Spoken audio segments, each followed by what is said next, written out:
The whole thing is on video. How long is the whole thing? The whole video was like 10, 15 minutes. These fucking millennial losers. Yes, I need the sheriff and the ambulance real quick out here. There's been a shooting. The caller is the shooter. He's being advised to put the gun down.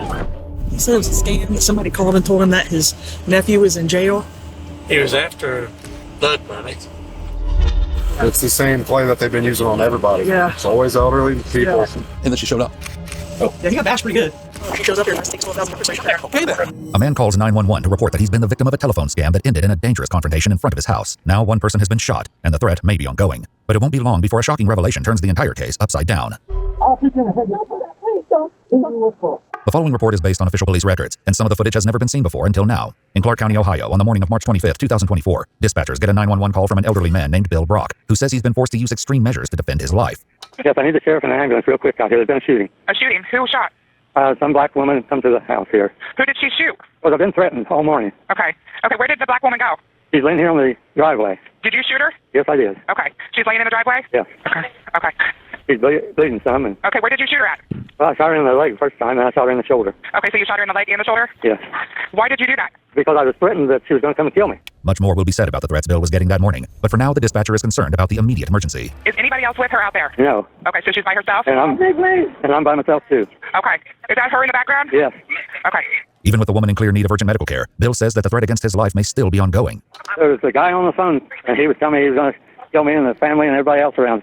Help me, please. And he's probably on his way here now. He claimed he was in Springfield, Okay, the mail said he was in the Springfield? but I don't believe it. I'm not comfortable being outside here because they said they had us running over us. And The stunning details of what led up to this shooting will come out in time, but for now police rushing to the scene have a more pressing question. Yes, we do. okay, and where the firearm is? Okay, where did you put the gun? I've got it right here in my hand. Okay, I need you to put the gun down before the officers and the medics get there. I need you to put it up somewhere. I will. The caller is the shooter. He's being advised to put the gun down. Did you put the gun up? I need you to put the gun up before they arrive, okay? Yes. Okay, put the gun up for me. Put it inside the house or something, okay? Yes. But she's not going anywhere. With that stark assessment, Bill puts the gun away. The woman is being treated by paramedics when the first deputy arrives at the scene. Come here. You're all right. Stay by 1 second. Are you the shooter? Yes. Okay, I'm gonna pat you down, okay? Yeah. I'm just going to hang on to that. Yeah, hang on to that too. Might be something in my car, okay? Something before a log. I have the man. I'd be scared in my car. Not yet. Just let us figure it out, okay? You're not under arrest, okay? You're just being detained in the car for now, okay? Like I said, there's a squad coming to check you, okay? Yeah. So just give us a few. I'm sure glad to see you guys out here because I've been on this phone for a couple hours with this guy trying to say he had a nephew in jail, had a wreck in Charleston, and just kept hanging on and needing on money and this woman was supposed to. Yeah, figured it. As the cops secure the scene, a med flight is ordered for the woman, who is still conscious. Okay, I'm gonna have you stuff prepped. Anything? As they wait for the helicopter, the deputies begin to learn a little more about what happened here today. He said it was a scam. Somebody called and told him that his nephew was in jail, and he didn't pay $12,000 down now. And next thing you know, he tells them they got the $12,000. She shows up here and takes $12,000. So there. Oh, Yeah. Oh, Yeah. okay then. Yeah. So you were the only one in your house? Yes, ma'am. Nobody came with this female? No. Okay. You didn't see anybody? She was saying that was Springfield was ours, right? Because he was after blood money. So there's $12,000 of envelope in there that I was supposed to take to Springfield. Bill tried to get some of this across in the 911 call. She threatened to kill you? No, it's a guy on the phone that's been trying to get money out of me. It's the same play that they've been using on everybody. Yeah. It's always elderly people. Yeah. The federal government warns that so-called grandparent scams are growing more common as cyber thieves use. Oh man, dude, this guy said way too much. This guy fucked himself with this 911 call, which sucks. But I wonder if there should be a rule that like 911 calls or something can't be used as evidence or something against you. I don't know. Maybe not. Oh, like you have to be read Miranda, I guess. Well, something like imagine if I'm in an area, and imagine if imagine I come to your house and I see you're like laying on your porch and you're like laying there bleeding or something, and I call 911 and I'm like, hey, like I came to my friend's house, he's bleeding, blah, blah, what do I do? And imagine like, oh, what does it look like? It's like, oh, it looks like he got shot. And they're like, okay, do you see anybody? And I'm like, no, I don't. There's nobody here. Like I drove down here, I haven't seen anybody like the whole time. Imagine if like I become the prime suspect in that, and now you have to play that in court. And it's like my testimony basically on the 911 call saying like, didn't you say that when you showed up at his house, you hadn't seen anybody around there in miles? And maybe the guy was like hiding behind the house and they just never found him or whatever, right? And they're like, and that wound was fresh, right? When paramedics shouldn't, it's like, oh, fuck me. Like, well, fuck, if I would have known this 911 call was going to be played, I would have said shit. But yeah, I don't know. I wonder if they do it under like spontaneous utterance or whatever it's called. No shot, because this is not you just like saying some shit like, oh, I'm sorry. This is like you get like police reports and everything are super valid forms of evidence. Yeah. But yeah, I don't know. social media to gain access to consumers' personal information. The FBI reported that they received nearly 200 complaints in 2023 relating to this type of fraud. This case, of course, ended differently than most. They're in the white squad. They got one in the chest, one in the hip, I think, and two in the leg. You know, tell that helicopter to look for a drone because they claim they have a drone circling around there watching me and won't kill me. Ooh. Things are quickly worsening for the woman Bill shot. Hey, I know you guys got a lot going on, but if you can, them pants, her clothes. We don't have time for that working right now. Oh, yeah. Oh, no worries about it. She's full rest Where's right the now. life flight? The woman's injuries have left her on the brink, but neither of them made it through today's incident unscathed. Are you in? The life flight? Yeah, I thought they said on here that they called like a life flight. Isn't that where she's going? To get on the hospital? Hey, I know you guys got a lot going on. She's in a but fucking if you can- ambulance right now. Maybe they're driving her to the helipad. Them pants, her clothes. We don't have time for that working right now. Oh, yeah. Oh, no worries about it. She's full rest right now. Or they might just be putting her in the ambulance because they can keep her pumping there or something, maybe? I don't know. The woman's injuries have left her on the brink, but neither of them made it through today's... Oh, no worries. I know you guys got a lot going on. But if you can, them pants, Somebody said her there's a clothes. helicopter right We don't there. have time for that working right now. Oh, yeah. Oh, no worries about it. She's Where's the helicopter? full rest right now. We saw the helicopter. The woman's injuries have left her on the brink, but neither of them made it through today's incident unscathed. Are you injured anywhere? Just a little nick on the side there where she slammed the car door on me. Yeah, whole side. Are you guys in this? Yeah, he got bashed pretty good. With Bill detained and the woman being airlifted to a nearby hospital, the There she detectives goes. begin their investigation around back with an important piece of evidence. I know. Where she is. I'm going to take blood on it. He has some blood on his ears and stuff. There's a gun. Yeah. Oh, it's a revolver. We haven't got pictures over there yet. I'm watching where I'm going. She's like a bull in a china shop. You know this old ass metal door? As they head into the house, the investigators notice the envelope full of money that Bill had prepared for the scammers. Yep. So why did he? So they called him, Oh, okay. You didn't say no more. I understand. Tell him that his son didn't. Yep. and then she showed up. As familiar as the scam may be, this one took an extremely rare turn. And when the man behind this scam calls the house, it takes another one. You ready? Holy Do we want to know? Hello? Yeah, Hello? yeah, who's it? May I ask who I'm talking to? Yeah, this is the officer speaking. Okay, what else, sir? Yes. No, I need to know what else, sir. You're gonna be in trouble. Okay. Let me ask you this. The female you sent over here, you know who she is? Yeah, I do. Okay, well, she's been in an accident. And this is an accident, officer. It's Detective Cruz with the Clark County Sheriff's Office. I need you to dial a number, get this number so I can explain more to you. Hello? Rip. Hello? Did they catch the original scammer? My guess is going to be you'll have no idea because the phone stuff is just way too easy to route through any place, and you'll never be able to, with all the international cooperation of the world, you'll never be able to tell. If you'd like to make a call, please Well, they know that she's been in an accident, so they can't say we didn't tell them. As the deputies have their first interaction with the phone scammers, Bill remains shaken by the grim events that have shaped this morning. Yeah, he threatened to come out here and kill me if I didn't pay. Okay. And she was going to get there. Okay. So I left the door on. The guy sounded American. He did. It could be Americans doing the scams. It could also possibly be, as corny as it sounds, it could just be like live AI translated or whatever. Like I've noticed now on Instagram, you notice on Instagram that they'll show you reels in other languages and they'll just do translations on the reel. Like Audible. I haven't seen that yet. Yeah, there's some they might be popping up and you might not even notice it. But like some of the real, like if the comments are all in Spanish and you just listen to a reel in English, if you click on the bottom left, it'll tell you it's like just been translated by like an AI speaker, and it looks. I think they might even change the mouth movements and shit of it. So it wouldn't surprise me if you could do real live or real time like voice translations, or like to get rid of accents or whatever. Maybe I don't know.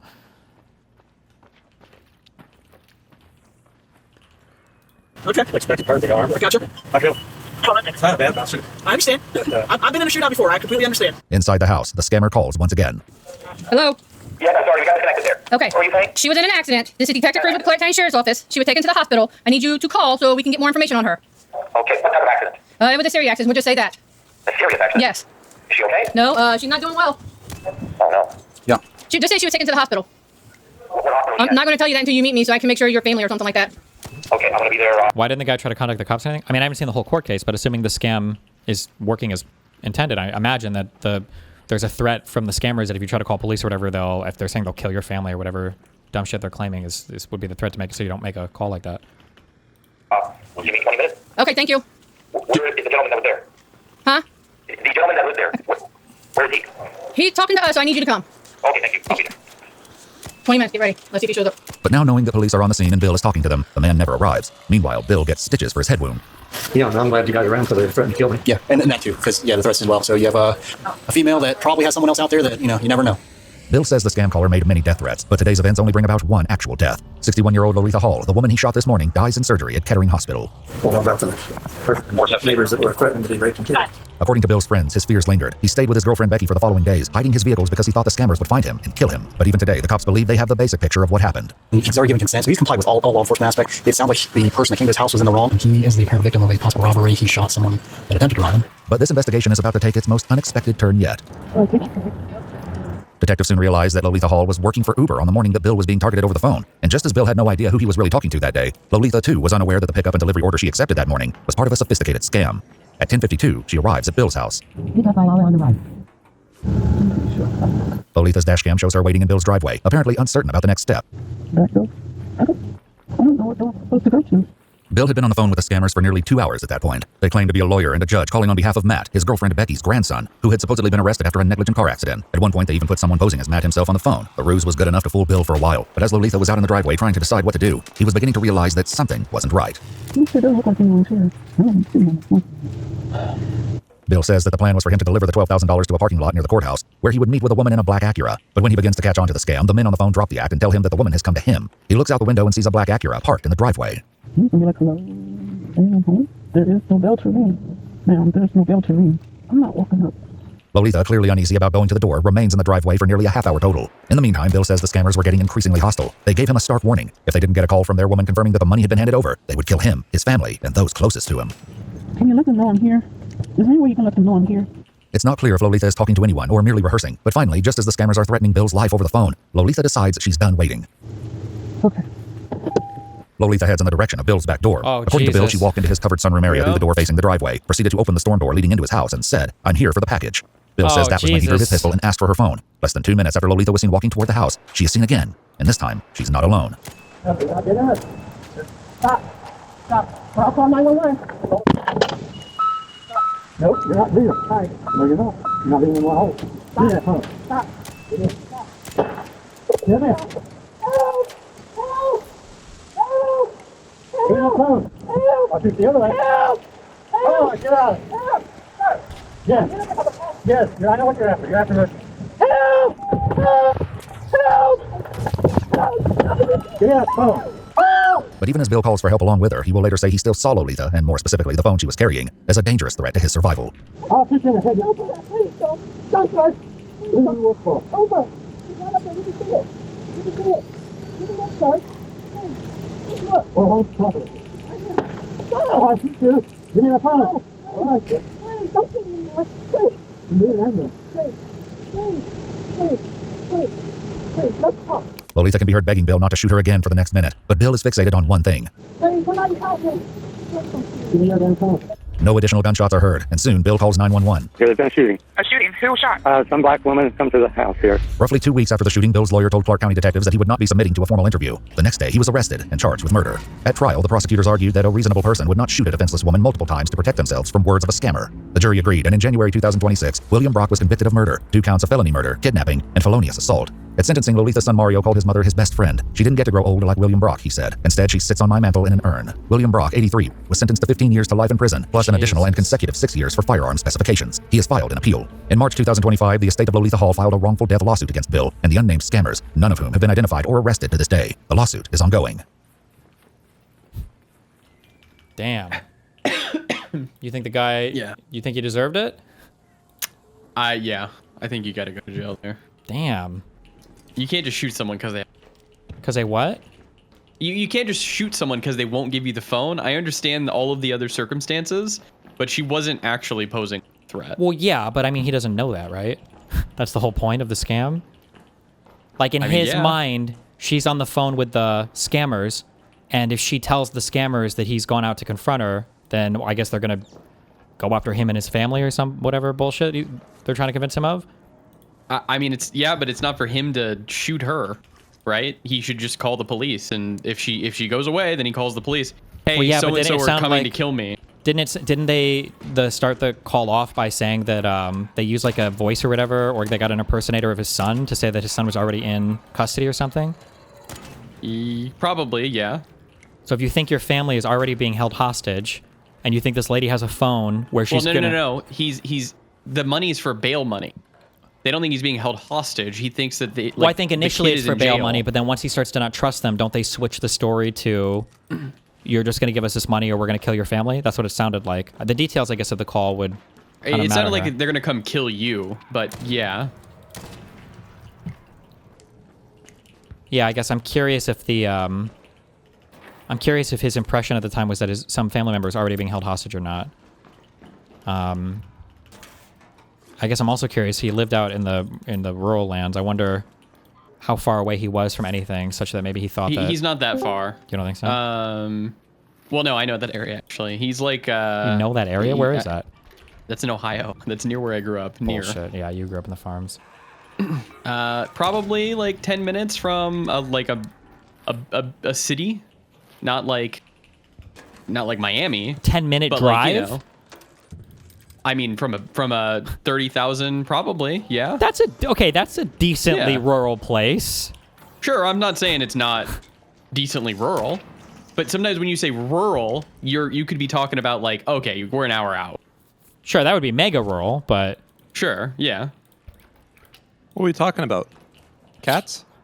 The cops. We cop slopped a little.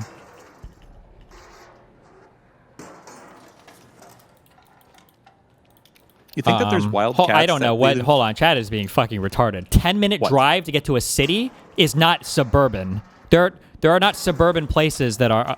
Like, by the time you're 10 minutes out in suburban sprawl, you've created a new city. Link me a map of some suburban place where it's a 10-minute drive on going 55 miles an hour, not like going through 20 million stop signs or whatever.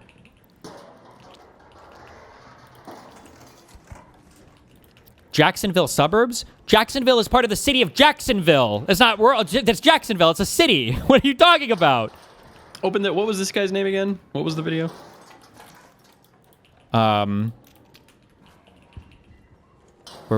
Wait, what? What was the guy who shot's name? I'm gonna look up exactly where. I don't know. You linked it to me, didn't you?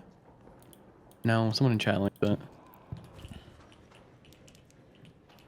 William J. Brock.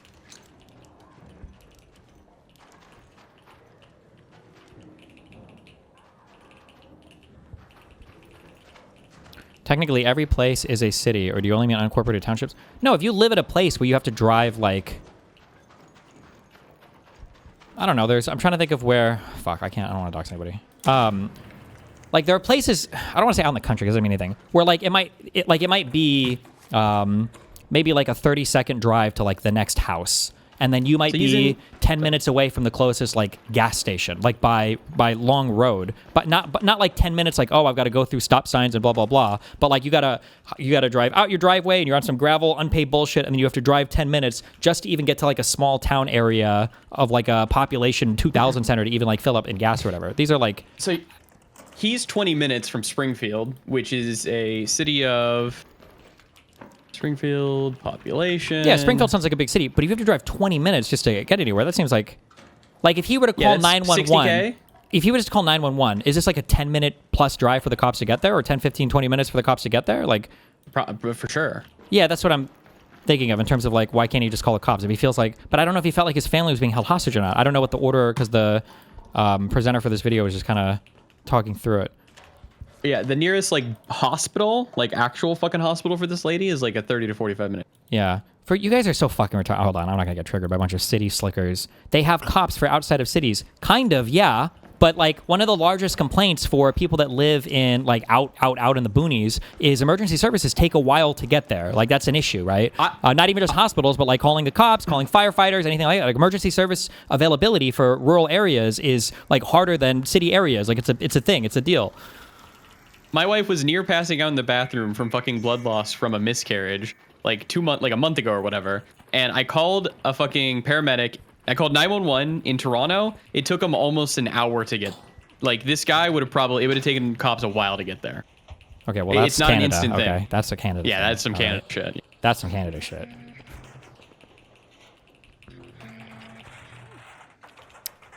Okay. Can we talk about cats now? What about them? Quick. Do you think that there are cats that live out in the forest? Just wild, like house cats that are just like chilling, no people nearby for 20, 30 minutes? My guess would be not know. The only reason why I would guess that is because my guess is going to be in. I guess there could be, like, it wouldn't be impossible, but my guess is going to be the more urban-y, the more city-like a place is, the more there's going to be like trash cans with food or stuff being left out. There's going to be like easy access to stuff like that. Although I guess it could be more risky because of vehicles. But my guess is you'd want to be kind of nearish a city because you could just go and loot so much easy shit as a cat. Would be my guess. Imagine how cute it would be to be walking in the forest and then like some big fat fucking orange cat was just laying in the middle of the forest. That'd be Oh my crazy. God. But they'd probably be like behind a tree or on a branch or some shit looking at you and you'd never fucking see them. Yeah, and they'd be ready to kill you also. Damn. Well, not. They could be chill. So do you think that guy deserved it? I would need to hear exactly what he thought the threat was, I think. That would be an important thing to determine how I would feel about that. I'm caught up on this cop slop drama, by the way. I think we watched this one together, Moot, didn't we? Yeah, we did. Do you think the old guy So deserved you it? think that he could word himself out of that then? I think he could have. Well, I think it would have depended on the facts of like on the phone call. Like if they were just saying Sure, on but the it's phone only call, his like word. we're gonna come and kill you, fuck you, blah blah blah. If that's what they were saying, and he decides to just kill this woman outside because he just wants to like catch him or whatever, then that's not acceptable. That's obviously not okay. But if they were threatening like his family and like the city, or were making it sound like they could like imminently kill people close to him or whatever, then I mean, I'm a lot more sympathetic to. I mean, it's a boomer fuck. I'm sympathetic, but I don't think you can ever word your way out of that. Because like when cops are asking like, okay, what was happening? It's only his word. Like even if he retains Well, but he doesn't the word have to until, like, answer the most- anything, right? If this is a court case, right? He could just not testify. This is why Sure, if he killing doesn't people testify 1v1. anything, This is why killing people then 1v1 is so OP because there's nobody else to testify against you, right? So it's up to the state to prove what happened. Well, I mean, they have body cam footage of him asking for a phone and then him saying, Well, sure. But, saying I mean, he no. didn't know that at the time. I don't know if he would have beat this case in particular. I'm not sure. I just don't think there's ever a world where you beat that case. I don't know. Maybe. I mean, possibly not, depending on what the facts are. Yeah.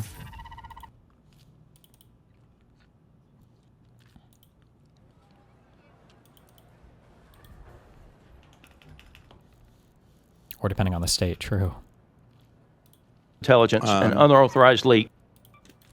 It's also a lot on the jury, right? Like you see like some fucking super old dude, obviously had no intent to fucking kill someone, thought that he was doing the only thing he could, like, I mean, maybe manslaughter, but so even if he... Well, clearly this jury didn't feel that way. This jury well, no, but I'm saying... crucified Well, I him. don't know. I don't know what happened here, but like, to me, if there's no intent and he wasn't being crazy and I'd have to get caught up on it, like you could find him guilty, but then not give him that serious of a punishment. Well, right? yeah, like, he got 15 to life, I think, is what the... I don't think that is good. Like, I think most... I don't know. Penal system should be mostly rehabilitative if it's dealing with first-time Well, offenders. sure, but I mean, this guy's like 81 anyway, right? Yeah, but are we just like punishing him for something that... Yes, he murdered someone. Yeah, but, you know... I'm sorry, hold on. I'm getting so triggered by fucking spoiled rich. All of you are spoiled rich and white, okay? All of you are, and that's the only way you can disagree with me. Not really, I'm sorry, but you're saying, did either Dusty or Dan actually watch? Like, what the fuck? It was an old woman walking backwards begging. How can you shoot here? So I don't know if you're aware of this or not, but scammers in general are not like fucking shredded, wearing a tank top, wearing some fresh fucking yays, are not like the most well put together people. A lot of scammers look like fucking losers. Yes, there's a reason why the people that do scamming do fucking scamming, and it's because they're not usually doing too hot in life. So the idea that like, oh my god, how could this person that looks like a fucking loser be a scammer? I thought it would have been some fucking bougie looking Turkish dude with a hair transplant for an international well-traveled person. I thought it was going to get scammed by Hassan Biker in person, not fucking E-Rob. Just kidding. I'm just kidding. But like, yeah, come on. Chill. Jesus. And how will these reforms help rebuild public trust in the intelligence community and help the United States of America? Thank you very much for the question, Congressman. I committed to all of you before taking this role that I would execute on that, to bring back ODNI's focus on its core mission, to cut the fat, to cut away any detractions away from that, and to ensure that our intelligence community was providing objective, timely, and relevant intelligence to the president. You're not allowed to shoot scammers. He's not shooting what he thinks is a scammer. He's shooting what he thinks is a person who's part of an operation that's going to kill his family, is my understanding at least. And to policymakers. I conducted a ground-based review of the mission. Listen, his crime there was far less severe than that crazy fucking old dude that shot and killed the pregnant teenager or whatever that broke into his house. You know who I'm talking about? Oh, yeah, but that guy's got stand your ground. Yeah, that guy's motherfucking crazy. Crazy. Yeah, he should have went to jail too. And I think he was more on the right than that one dude who fucking shot at the dudes that were calling him a pedophile in the fucking mall. That was also fully acquitted. Oh, I remember that. I remember that. The fucking YouTuber that was doing like pranks. There was some retarded. This guy's crime was being in the wrong state. If he was in Texas, he would have been off. Well, maybe, but yeah, Jesus. Or what about? Well, this is a fucking ancient history meme. But you remember that guy who got his kid killed by some serial killer, and he was just waiting at a payphone as they were walking him by in the airport? Yep, we've all this is posted on Reddit 4 million times. We know, Dan. Yeah, that guy, he got off. All right, that guy got off. Why can't this guy get off? True. Well, because that other guy had actually killed somebody, and this guy was just killing an Uber driver. It was kind of fucked. Yeah, but that guy was killing someone with intent and malice and planning. Sure, but are you asking me why people would be sympathetic towards a parent whose child was killed? You know what? I'm sorry. My bad. Making conversation. I'll just go fucking slice my wrist. Thank you. I know. Sorry. He just does let me go do it. Hey, Wait, can anyone direct me to the retarded? nearest razor store, please? I got a appointment with Destiny. Oh shit! Are you gonna get a new phone? That's my. Wait, does Razer still make phones? I think there was a Razer Fold or whatever the fuck it was, right? The Razer Fold? Yikes! Like some new shit. You remember? Oh God, are these phones still around? The Virtu or whatever the fuck it was. It was like a gold-plated Android phone for people that are like, yeah, I'm rich. I have a gold-plated phone, and they cost like $4,000. You just put on the fucking video. Jesus, why are you hating dancing? Oh, Wow, fuck Mooten. you, What the Moot. fuck, Mooten? Wow. Just put the fucking video on, man. I don't remember Tulsi it. Gabbard. But that sounds like what the Trump phone was going to be. Have they shipped those yet to anybody at all? Nope. Yikes. Let me make sure, but I haven't heard. Okay. Capabilities and measuring effectiveness of ODNI, which resulted in a reduction of force still not out. by roughly 40% and a narrowing of focus and reorganization that consolidated and coordinated the experts within the ODNI in order to be able to deliver those effects. Leaking continues to be a prolific problem across the IC. We have and continue to implement tools and capabilities within the Zero Trust framework to be able to get after those leakers and refer them to the Department of Justice for investigation and prosecution. We've seen we are continuing to focus on the issue of analytic tradecraft and the integrity of it, once again, to make sure that the analysis that's being conducted is not being colored by anyone's political or personal views on any issue. To that effect, we have and continue to conduct re-looks at different intelligence products that have been provided in the past. As the chairman mentioned, one related to anomalous health incidents, to identify politicization of these products in the past, and also make updates to intelligence community directives to ensure that these things don't happen again. Could you speak briefly to China's presence in the Caribbean and the Western Hemisphere? I'll be able to speak to this more in the classified setting, sir. Okay. Director Ratcliffe, I'm going to have questions for you there as well. We have not heard much about Haiti lately in the news, but it's very close to the United States. My understanding is that 1 in 4 Haitians, about 2.5 million people, now live in an area controlled by an armed group. Can you speak to what is happening in Haiti? Yes, sir. This was something that we talked about within the annual threat assessment. Haiti, along with Cuba, continue to be areas of volatility. Haiti, as you mentioned specifically, is being controlled by a gang, and we've seen increasing threats on U.S. persons within Haiti. Okay, can you kill people that do this shit? Like, why is he just running up and looting the Rocketeer that I just solo killed? Yeah, you should shoot him. I got one. Why are you looking for him?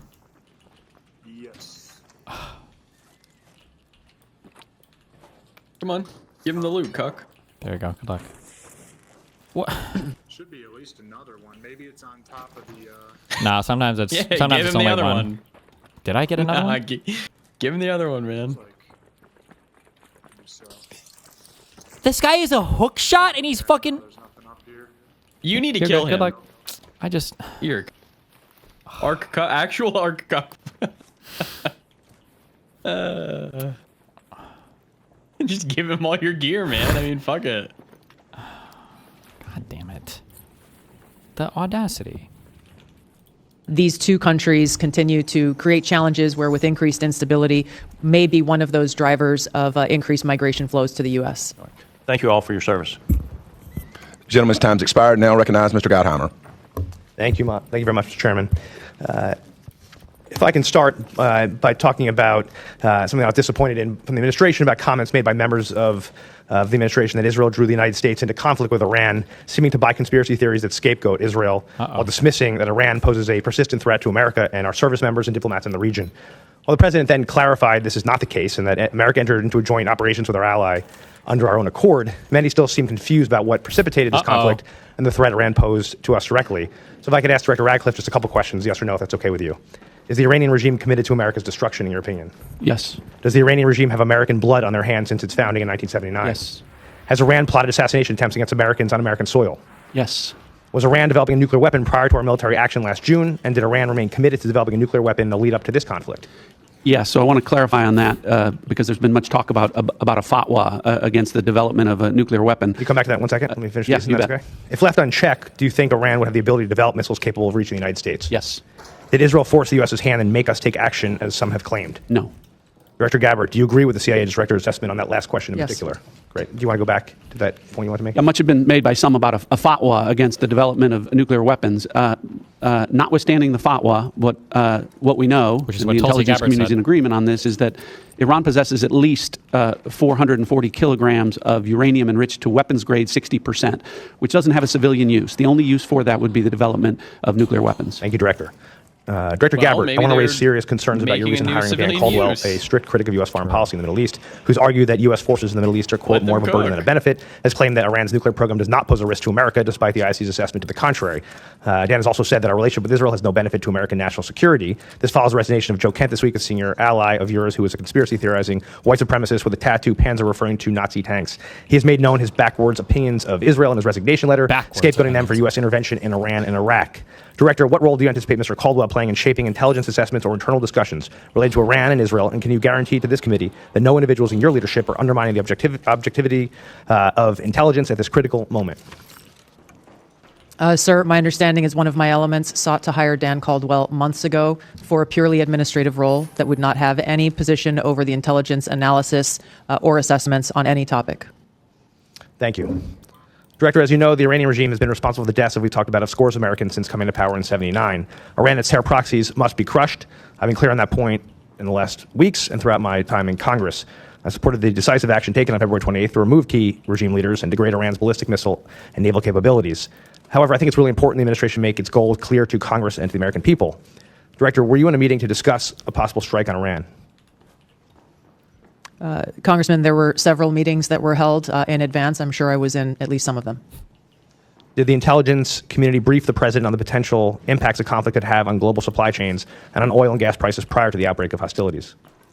Were you in a meeting? Were you in any meetings where that came up? Yes, that is the intelligence community's assessments, and those were provided.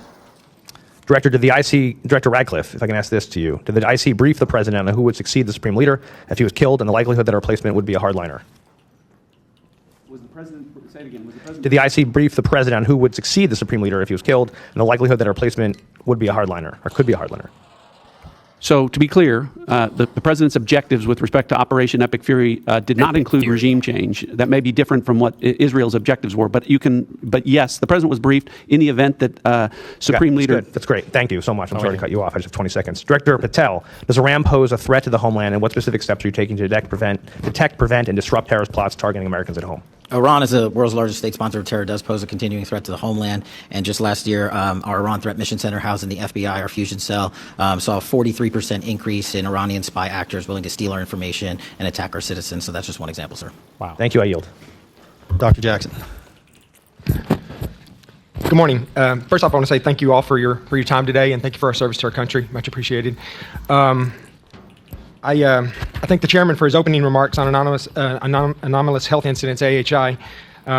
As many of you are aware, one of my primary responsibilities in this particular committee, I am the subcommittee chairman of Oversight and Investigations, where the investigation of AHI is and has been a central oversight effort. And so I am going to ask a quick question about this. Director Ratcliffe, during the Biden administration, the CIA very poorly, in my opinion, handled this issue. Since then, a CIA doctor has provided perjured testimony under oath and obstructed our congressional investigation. A quick question for you. Do you affirm that the CIA personnel are under no direction to make false statements to Congress in order to conceal CIA equities or activities related to the handling of AHI during the Biden administration? Yes. Thank you, sir. I appreciate that. I want to ask Mr. Patel, I got a question for you here. As a member of this committee, I also have a regional responsibility that includes Africa. I'm very concerned about the radical Islamic terror threat that exists there and is growing by the day. Whether it's al-Qaeda-affiliated groups such as JNMI, AQIM, al-Shabaab, or ISIS-inspired groups such as ISIS West Africa, ISIS Sahel, ISIS Somalia, or Boko Haram. These are radical, dangerous groups that want to kill Americans. After 4 years of an open border during the Biden administration, where we know countless individuals with terror ties, many to these groups, cross our southern border, and at a time when we are actively engaged with the largest state sponsor of radical jihadi terror, can you confirm that the threat to the American people in this setting is much higher due to the Democrats' current defunding of the Department of Homeland Security? As I highlighted earlier, Congressman, the FBI works hand in glove with the Department of Homeland Security and our 59 established Homeland Security task forces around the country. And those officers are now going 1 month without pay, but they're still showing up to work. But yes, funding would absolutely help us protect the homeland. Thank you. I appreciate that. One more question. Anyone that feels inclined can answer this. But according to the Council on Foreign Relations, another Africa-related question, 51% of global terrorism-related deaths occurred in Africa's Sahel region, including the Lake Chad Basin. Does the intelligence community assess that Boko Haram, ISIS West Africa, and other terrorist groups operating in the Lake Chad Basin are a threat to the U.S. interest, whether it's here in the homeland or regional U.S. interest? If so, how does this lack of counterterrorism cooperation that we're currently experiencing with the allied states of the Sahel, Niger, Mali, and Burkina Faso impact that? And tied to that, how does the rise of alternative security forces such as Russia's Wagner Group, or now Africa Corps, how has that impacted our counterterrorism efforts in the region? Congressman, the continued rise of these Islamist terrorist groups, as you've pointed out, in Africa, West Africa, and around the world continues to be a serious concern and major focus of the intelligence community. The challenges within the region are very complex because they have to do with governance challenges in many of these countries. They have to do with economic challenges as well as external influences, both with funding and equipping of these terrorist organizations. So yes, it has made our counterterrorism, longstanding counterterrorism efforts in these regions, as well as those of our allies in this fight, such as the French and other countries, far more difficult because of the very real threat within that region to U.S. persons. If we are not able, if the U.S., if the Department of War is not able to reach with Deacon our very news to of the such as Wagner Group, or now Africa, how does the rise of alternative security forces such as Russia's Wagner Group, or now Africa Corps, how has that impacted our counterterrorism efforts in the region? Okay. Interesting. Congressman, the continued rise of these Islamist terrorist groups, as you've pointed out, in Africa, West Africa, and around the world continues to be a serious concern and major focus of the intelligence community. The challenges within the region are very complex because they have to do with governance challenges in many of these countries. They have to do with economic challenges as well as external influences, both with funding and equipping of these terrorist organizations. So yes, it has made our counterterrorism, longstanding counterterrorism efforts in these regions, as well as those of our allies in this fight, such as the French and other countries, far more difficult because of the very real threat within that region to U.S. persons. If we are not able, if the U.S., if the Department of War is not able to coordinate with and get the support of the governments of these countries in order to tackle this terrorist threat, then it's not a safe or operable environment for them to continue that fight. Thank you. And the assumption I'm working off of, too, is that the Russian influence via Wagner or Africa Corps has made it very difficult for us to develop those relationships and get those agreements so that we can continue to make sure that this is not being brought home to the homeland. Is that correct? That is a factor of many. Thank you. I appreciate it. I yield back. Ms. Houlihan. Thank you. My question is basically starting with some HR questions in there. First for Director Patel. If you could help me a little bit understand, I come out of the military family as well, but I don't know very much about the FBI's HR process or the growing up of an FBI expert. Could you help me understand how long it takes for a senior counterintelligence expert, especially one maybe focused on a very narrow threat, to be developed? How many years, I guess, would be my question. Thank you, Congresswoman. That varies. Sometimes right out of Quantico, new agent trainees are placed on the counterintelligence mission set, and some people come in from the fraud section, so the answer varies. It could take a couple months to a couple years. And the next question is, when a person comes up in your system in the military, it was always the needs of the Navy or the needs of the Air Force. It was never the needs of the airman or the soldier or the sailor in terms of prioritizing our readiness, in terms of making sure that we met the mission. Is the FBI similar? It is similar, ma'am. It's a dynamic threat landscape, so we flux and surge based on the CICT, cyber threats, and other threats to the homeland, and violent crime mission has seen a surge as well. So my specific question is that there was a report that came out in February from CNN that the FBI had let go or fired dozens of agents and staff members from a counterintelligence unit tasked with monitoring Iran. And apparently the reason, at least reported in the press, was that these individuals had been involved in the investigation of classified document handling from President Trump at Mar-a-Lago, and that this was the reason why they were summarily let go. First of all, are you aware of those firings, and do you concur with the rationale or reason for those firings? I'm aware of that, and I know there's a pendency of litigation, so I'm not able to comment on them. Did you yourself order those firings? The FBI, every time there's someone who violates their code of conduct or ethical standard, conducts an internal investigation with the careers there, and they present a decision point to me. The Iranian Threat Mission Center has seen an increase of 43% in arrests for Iranian spy actors, so the Iranian Threat Mission Center has never been stronger. So I'm asking about whether those people were fired because they were involved in the investigation of the document handling by President Trump, not for any behavior issues. Is that your understanding as well? Again, ma'am, I can't comment on them because those are in pending litigation. I guess I'm a little stymied here, Director, because it feels as though literally when there was a possible pending war, I'm outside of this intelligence circle in many ways, even though I serve on the Intelligence Committee. You collectively must have been aware when these firings happened that there was a meaningful chance that... Bro, these fucking Hassan articles are too much. Holy shit. Vanity Fair dropped an interview with Hassan post-Oscars. Hassan Piker came to our party and says he got framed-mogged by real celebrities. Some highlights. On the left, he's heralded as the only voice capable of seducing young men disaffected by party politics, in part to his pairing of uncompromising leftism with alpha male charisma and aesthetics and having giant biceps. Jesus Christ. The U.S. might be engaged with a war in Iran, and having these very experts or qualified folks summarily dismissed at this time, it just feels like an odd choice in timing. Were you aware at the time that this was going down, that this may end up weakening the mission and the readiness of that group? Mission, as I stated, has never been stronger when you see a 43% increase in counterintelligence arrests and 21% increase in cyber arrests against the Iranian Threat Mission Center. My focus is on providing the American people the strongest FBI as possible. I don't work on timelines. I work on evidence that's presented to me. I guess my concern is that it feels as though, and I very much honor the tone and tenor of this hearing, that this is about making sure that that we depoliticize what is the most important thing that we all do, which is keep us safe. And it feels as though this issue is a political issue. And I just am worried that we are taking really good, really qualified people and picking fights with one another across party lines, rather than making sure that we protect ourselves and keep ourselves safe. With the remainder of my time, Director Gabbard, I have a question regarding the fact that the Secretary of the Treasury loosened restrictions this week on Russian oil exports, and now that the Russians are able to sell oil again. Did the IC assess that clearing the way for increased Russian oil sales would benefit Moscow, possibly? I don't believe there's been a formal IC assessment on this topic yet, as it is underway. So I would highly encourage that, because it feels as though by easing these sanctions, we are directly providing the Kremlin with revenue, the revenue that will be used directly to kill Ukrainian soldiers, and an increased likelihood that Putin will be... So, meaning, oh, come on. I'm going to die to this thing. Oh my God. So what she just said there was that there was an assessment, or there was no assessment done from the intelligence community about whether or not these, the lifting of these sanctions would have any impact on anything, literally, which is another just funny thing. Trump really just doesn't. Remember when I used to scream? It was like 5 years ago, even, I think. Where I used to shout about, like, why does Trump watch Fox and Friends and shit? Like, you literally have the entire intelligence. Whoa, hello. You literally have the entire intelligence community available to you. Oh my God. Is this guy about to defib me? Oh, well, thank you, sir. I appreciate it. That's my good karma. And I'm like, why doesn't he ever use his intelligence community? He's got so much available to him. Why does he watch the news for information? And I guess maybe he just doesn't know that. He literally never engages with the IC at all. He doesn't care at all about he's more information available at his fingertips than literally any other individual human in all of human history. Give him something? I have literally nothing I can give this guy.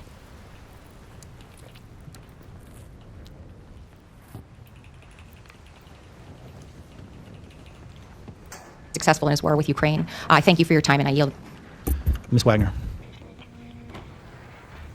I thank you, Mr. Chairman, and I want to thank our witnesses for being with us today. As we sit here in Washington, our armed forces and our intelligence assets are engaged in conflict with the world's largest state sponsor of terrorism, Iran. A radical, ruthless, and murderous regime that has killed and maimed thousands of United States troops and citizens over the past 50 years. CIA Director Ratcliffe, can you elaborate for the American people on the threat that Iran posed to our American personnel in the region prior to Operation Epic Fury? To the extent you can in open hearing.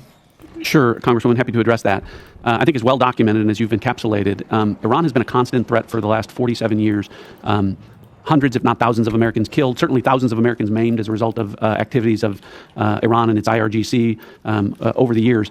But particularly, no cessation with respect to the threats to U.S. interests and forces in the region, not just from Iran, but from its proxies, from Iraqi militia groups like Kataib Hezbollah, Lebanese Hezbollah, Hamas, the Houthis, all of these proxies, if you will, of the Iranian regime, funded by the Iranian regime, committing assaults and attacks on American interests. Wait. How did he have such good internet? Fuck, wait. I think this is in... Okay, quick Hassan slot break. I want to go to Cuba. Would you be down? I fucking love Cuba. Oh, yeah? You'd be down? Yeah, I filmed a documentary there once. The Cuban government actually hit my contact from the embassy and told him that if the only thing stopping us from coming to Cuba was the consistent internet access, we can make it happen. Yeah, Cuba is... Oh my God, bro. How is this guy? Dude, somebody clean up my U.S. politics. This motherfucker is getting help from the government of China, from the government of Cuba to go and do propaganda trips? What the fuck? Hello? Nobody writes about this? Nobody on the left media? None of the gay people or the thirsty as fuck women care to ask a single question about any of or man, I'm sorry. I didn't read the Vanity Fair article that was talking about his big biceps. Maybe they do have some critical reporting in there? Nobody gives a fuck? Sick. Wait, the government reached out to you? So, yeah, of course. It's, well, not reach out to me. There's there's a middleman there. Because I had a doctor from Cuba. Cuba does this thing called medical missions. And they've been doing it since, I believe, the 70s. And it's incredibly successful. They have a massive, very... When was this video posted? 11 months ago. Robust, medical program, because kind of they have to, because they're under an incredible sanctions regime by the United States of America that the rest of the world thinks is abhorrent, except for America and Israel that keep consistently vetoing it over and over again. But this has created a major issue, obviously, where Cuba has basically had to, educate their own doctors, and because they have an abundance almost of doctors now, that they have been sending their doctors out as medical missions and also generating revenue for the country this way as well. They send the doctors out. This was especially important for the relationship with Venezuela, I believed. To Jamaica, for example, or other countries where they need additional help, and a piece of their salary goes back to the Cuban government because they've been it's like military. You know how soldiers are paid by the government? It's like doctors. Instead of sending soldiers overseas, they send doctors. And I was talking to a doctor from Cuba yesterday about this, and he told me that there's a couple different things that are happening in Cuba right now that I can go and visit. And Cuba's just sick to be. I went to Cuba before any other Americans were really allowed to go. I went on a student visa to film a documentary, and I had a fucking blast. I had so much fun. I played street baseball. I lived at an organiponico, a urban farm, and it was so sick. It was so awesome. We can do it fairly soon as well. Dude, Cuba. We can either go for May Day. May Day is a huge deal because Cuba is a socialist country, and May Day is the International Day of Solidarity for Workers. Let's do it. We'll go to Cuba, and then we'll go to Miami. No. Why not? Because we're talking about an awesome place to go to, and you want to turn it into the pedophile crypto paradise trip. What? I hate Florida so much. Sorry. I just want to go to Miami. We can go to the beach. So anyway, he can go to Miami. And you stay in Miami. You can stay at the Ritz-Carlton. Do you think that Cuba doesn't have beaches? No, we can go to Cuba, go to the beach, but then we can also go to Miami. We can do it all. No, I don't want to go to Miami. Cuba has beach. It's an island. Cuba has beach. Beach. Many beach in Cuba. Oh, Jesus. Right? They've got a lot of beach. Is that like an AI video? Cuba is known for its beautiful beach. It's right next to water. It's surrounded by water. Of course it has. Yeah. That's sick. I'm glad that you're down for it. Austin can stay behind, I think. I'll go. I think my dad actually spent part of his life growing up in Cuba. Also, yeah, he lived in Cuba. I did not also, know of the three of us, I speak the best Spanish. It's not even close. We would be going with March. Shit. So, but he's operating the camera. Obsolete. No, he's operating the camera. What about that, Austin? We would need you to run camera for the Cuba trips. No, I can't. No, he's not going to be able to. He's not going to be able to handle that responsibility. No, March can do both. He's got it all. I'll go to Cuba. We've been talking about a couple trips, chat, Cuba, and also China. It's just there's limited amount of space. Yeah, so did he promote the people organizing this or any? He must have on his stream, and I just don't get linked it because why would anybody link me that? You'd think he would try to get his audience to donate or something for the mission or something, right? What? Or I don't know these people. It's so weird. You guys, he's already been. There's no way you guys can navigate an airport without me. He's already been. I've been to Cuba. He's already been there. Mark speaks Spanish. Yeah, but Marsh doesn't speak Cuban Spanish like I do. Yeah. Okay, ready? What's the difference between Cuban Spanish and regular Spanish? Well, Cuban Spanish is Cuban Spanish, and what's the difference? There's no regular Spanish. There's lots of different types of Mexican Spanish. He speaks Mexican Spanish. There's just. But what notably? Well, notably, there's a few different words. They drop the S. Well, now Austin would have known that if he knew anything about Cuba. And they speak a little quicker. Just making shit up. Also in the wrong direction. But yeah, no, you can come too. Cuba's gay as fuck, by the way. Oh, I know. I've been to Miami. Please stop comparing Cuba to Miami. Wait, I'm not trying. Wait, is that? It's. Imagine We're if gonna send you back on a raft. To imagine Miami. if there was a socialist revolution in a country, and then like a lot of people. Okay, the big also comparison. I hate traveling and I hate swimming and I hate doing anything outside. Okay, so let me just precursor that. I don't know how none of these guys have done anything anywhere before. I guess, or I imagine Will has. In my opinion, Miami's beaches are disgusting. Unfortunately, a lot of U.S. beaches are very meh. Beaches in the Caribbean are otherworldly. It doesn't even seem real how clear the water can be, how beautiful. It can be super blue. You got like the sandbars. You've got the underwater life. There's a billion things. Oh, fuck, is Mr. Mooten here? I don't think he is. He left. Me and Melina felt so bad after going to Aruba for 2 weeks when we took Mr. Mooten and Peach on a snorkeling thing, because we were like, snorkeling in Aruba was magic. It was like a Disney adventure of a million different types of super colorful fishes swirling around you. And it was like, oh my God. And then for Miami, we even took a boat out like a mile from the beach. And we went in the water, and the water was choppy, and it's brown and murky, and there was like one half-dead fish, like barely clinging to life, scraping the bottom of the floor. I was like, oh my God. The water down in the Keys, I think, is a bit better. Maybe there are parts of like Southern Florida beaches that I haven't been to, but like in my opinion, even the Keys don't compare to just the islands of the Caribbean, and the water and the movie sand and the lack of so many people is just beautiful. It's absolutely fucking breathtakingly beautiful compared to fucking Miami. But I don't know, whatever. That were not so fond of said socialist revolution of the country went directly to the nearest area that they could go to inside of the country that is not fond at all of the socialist revolution. Is I have been around a lot of Cuban people because there's a huge Cuban population in Miami, Florida. No, I'm very familiar. These are very different. I'm not saying that the Cuba that we're saying is the same as the Cuba that the Cuban people that I've surrounded myself with. What I'm trying to say is, I'm trying to not be offensive. Is what I'm really trying to say. Yeah, you're definitely not stepping on. No. Hey, guys, why are you letting me drown like this? Help me! Because it's funny. Yeah, but are people gonna be mad at me? Austin did stunt work recently. I don't know if you know this. Yeah, we're gonna get to that. I want to watch that video, but last thing I will say is, can you help me? They're not gonna get mad at you. They're gonna get mad at me. Why? And possibly even Will, because he's been to Cuba already. What did I do? Not the Cubans in Cuba, but the Cubans in Miami will get mad at me for saying I like Cuba and want to go to Cuba. Oh, but no, Cubans in Miami are not going to be mad about you. First of all, I love Cuban people. I just want to be very clear. Yeah. Yes, me too. But they all hate Castro, but I've only heard phenomenal things about how beautiful Cuba is from every ex-Cuban. I've never heard anybody say anything bad about the people or anything bad about what it looks like. It's usually they just hate the regime. Point is, there's some very flamboyantly dressed people in Miami, and I love them all. And I support both places equally. Very cool. Okay. Even the serial killers in Miami? No, not those. Except those. Yeah, everyone but the serial killers. But I dislike them equally. Such a politician. That was freaking epic. Jesus. We are now state-sponsored trips, boy. Why do I have 2 Hassan streams open? Double the obsession.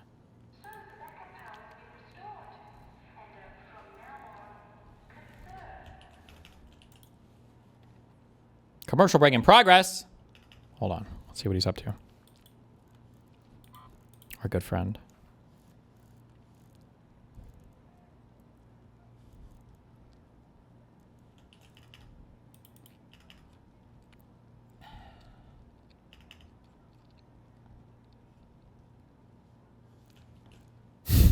Epic. Epic Cuba streams. To be fair, if I traveled somewhere, these would be the streams I would do. I ain't going outside. Fuck We that. can't have a country with these motherfuckers, man. It's just like, I don't know. Do we have an America to send them to? Is there a place that we... Like, dude, I can't. My brain is falling out of my head. You're an American streamer covering American politics inside of a hotel with an internet connection that was guaranteed and provided to you by an enemy of our country right now. It's just not to take sides on anything. I've said a million times, I don't think the U.S. should be embargoing Cuba. I think the U.S. being hostile towards Cuba is cringe as fuck, right? I'm not supportive of any of that. I like that Obama was starting to thaw tensions. I think it's stupid as fuck. But this is just like, this is such an unbelievable thing to be watching. I'm just saying Putin would never, okay? Putin would never allow for this type of stuff. I'm just saying. Jesus Christ. persistently. So they did pose Absolutely. an absolute threat. A constant and immediate threat at all times. Thank you. General Adams, as director of the Defense Intelligence Agency, can you inform the American people about the threat our armed forces have eliminated thus far? Yes, ma'am. Representative Wagner, thanks for the question, and I will like to go in. Okay, hold on. With these Comet igniters, I'm not the only one, right? Wait, hold on one second.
Detail. I'm going to cover a little bit here. We will be able to cover more detail in the classified session. But the goals that the president has set out and that have been accomplished and executed by the Central Command were aligned along the DNI's discussion earlier.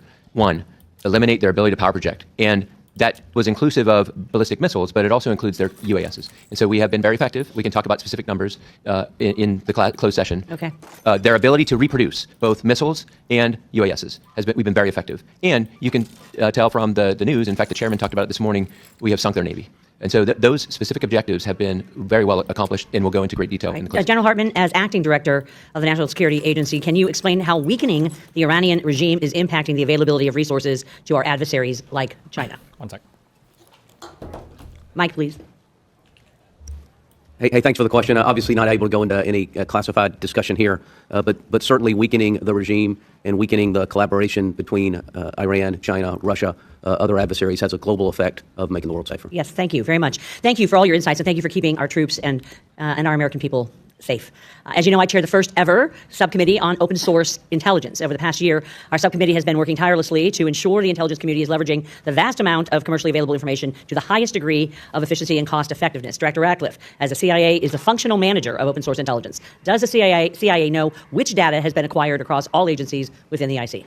Thanks for the question, Congresswoman. As you know, the CIA's open source enterprise is driving the open source collection across the entire IC in support of the administration's top priorities.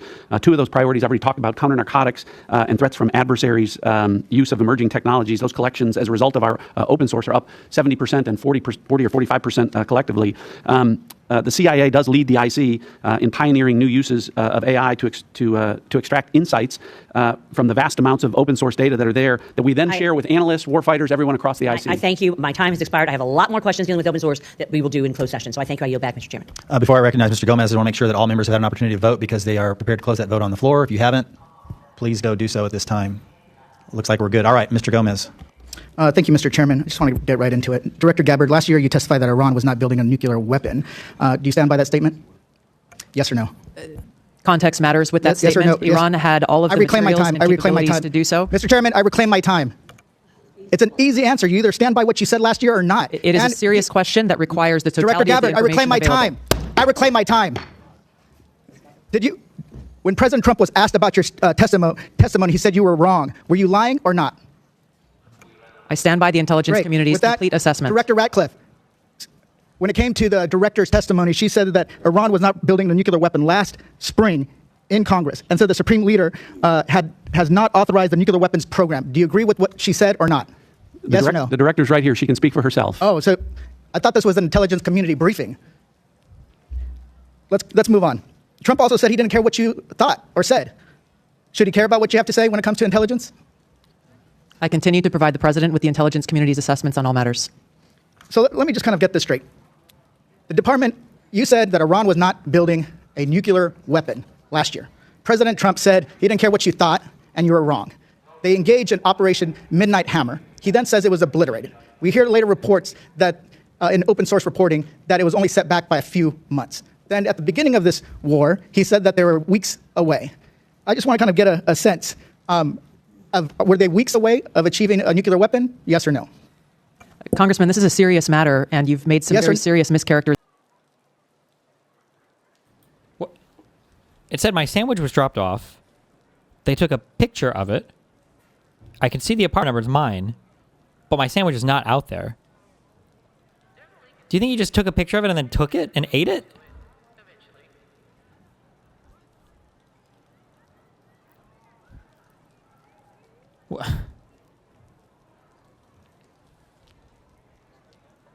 I need to get a thing, like a ring cam.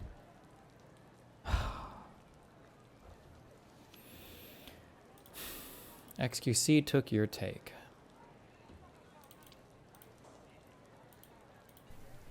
Literally my area of expertise when it comes to international relations, when it comes to talking about anti-imperialism. Not only do I have a degree in just this, but also on top of that, I've spent the last decade or so talking about exactly this scenario. So no, in comparison to the average commentator in the United States of America, both to my right and you can absolutely tell that somebody's an expert when they're at work and they have 20 tabs of Twitter open.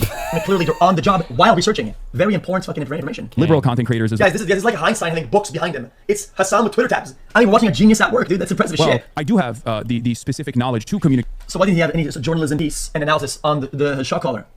Why not? What did he study? Because I mean, he studied that. He's the expert to debunk his own claim. He regurgitates American enterprise. Who's that? Please just make him stop talking. I can't fucking take it anymore. Sorry, me? Me talking? Or him? Yo. Wait, guys on stream anymore? No. The guy get fired? Wait, what is this?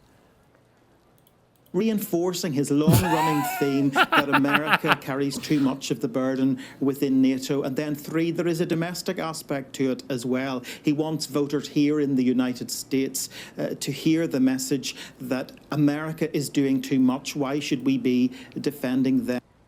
Can you guys at least hear when the lower the bitrate, you himbo? I did. Chatter. I don't know if you know this. I'm in fucking Cuba. Okay? Are you aware of that? Like, dude, I'm basically fucking running an operation that's put together with, like, strings, okay? As long as you can still hear the audio, even if the video cuts out, like, you know, it's gonna be a little fucking, it's gonna be shitty. He hasn't lowered the bitrate. Why does he need to stream? It's literally, you're not playing a game or anything. He's only at 1080p, right? He's not doing 14. Why does he need 7.5 megabits per second? It'd probably look fine with 2 megabits per second. Like, I don't know why he thinks he needs so much bandwidth. Also, damn, he's like eating up like half the fucking islands upstream right now. What the fuck? Excellent. Good job there. Starlink? He said before that he explicitly wasn't going to use Starlink, so. Oh God, help by AI. Like that's also. It cuts in and out, dude. What do you want me to do? What do you want me to do? I'm literally in a country that hasn't had fucking oil shipping. I'm in a country right now, an island nation, that has not had a single barrel of oil come on its shores. Then why are you there consuming their energy just to stream about U.S. politics? What the fuck is the point? Why would you do this? To go eat up the little bit of fucking internet, the little bit of energy they have?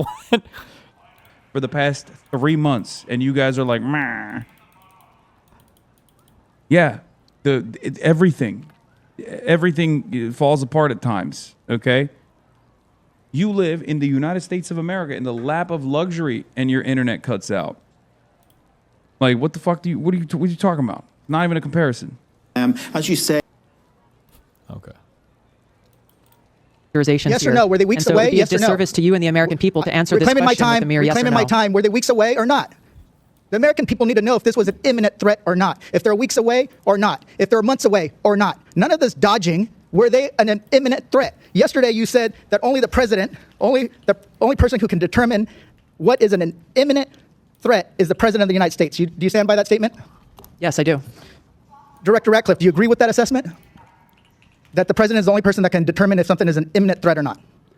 The president's commander-in-chief gets to make a decision about what's an imminent threat. The intelligence community, well, the intelligence... Reclaim my time. Reclaim my time. Intelligence community has provided a body of intelligence that supports the reason why is that if the president can determine and ignore what you're doing, why do you guys even have a job? Why do you even advise them? So you're saying tomorrow the president of the United States can say China is an imminent threat, and then he can take his own, no matter what the intelligence says, he can take his own action. So that's what you're basically saying. Okay, let's go on.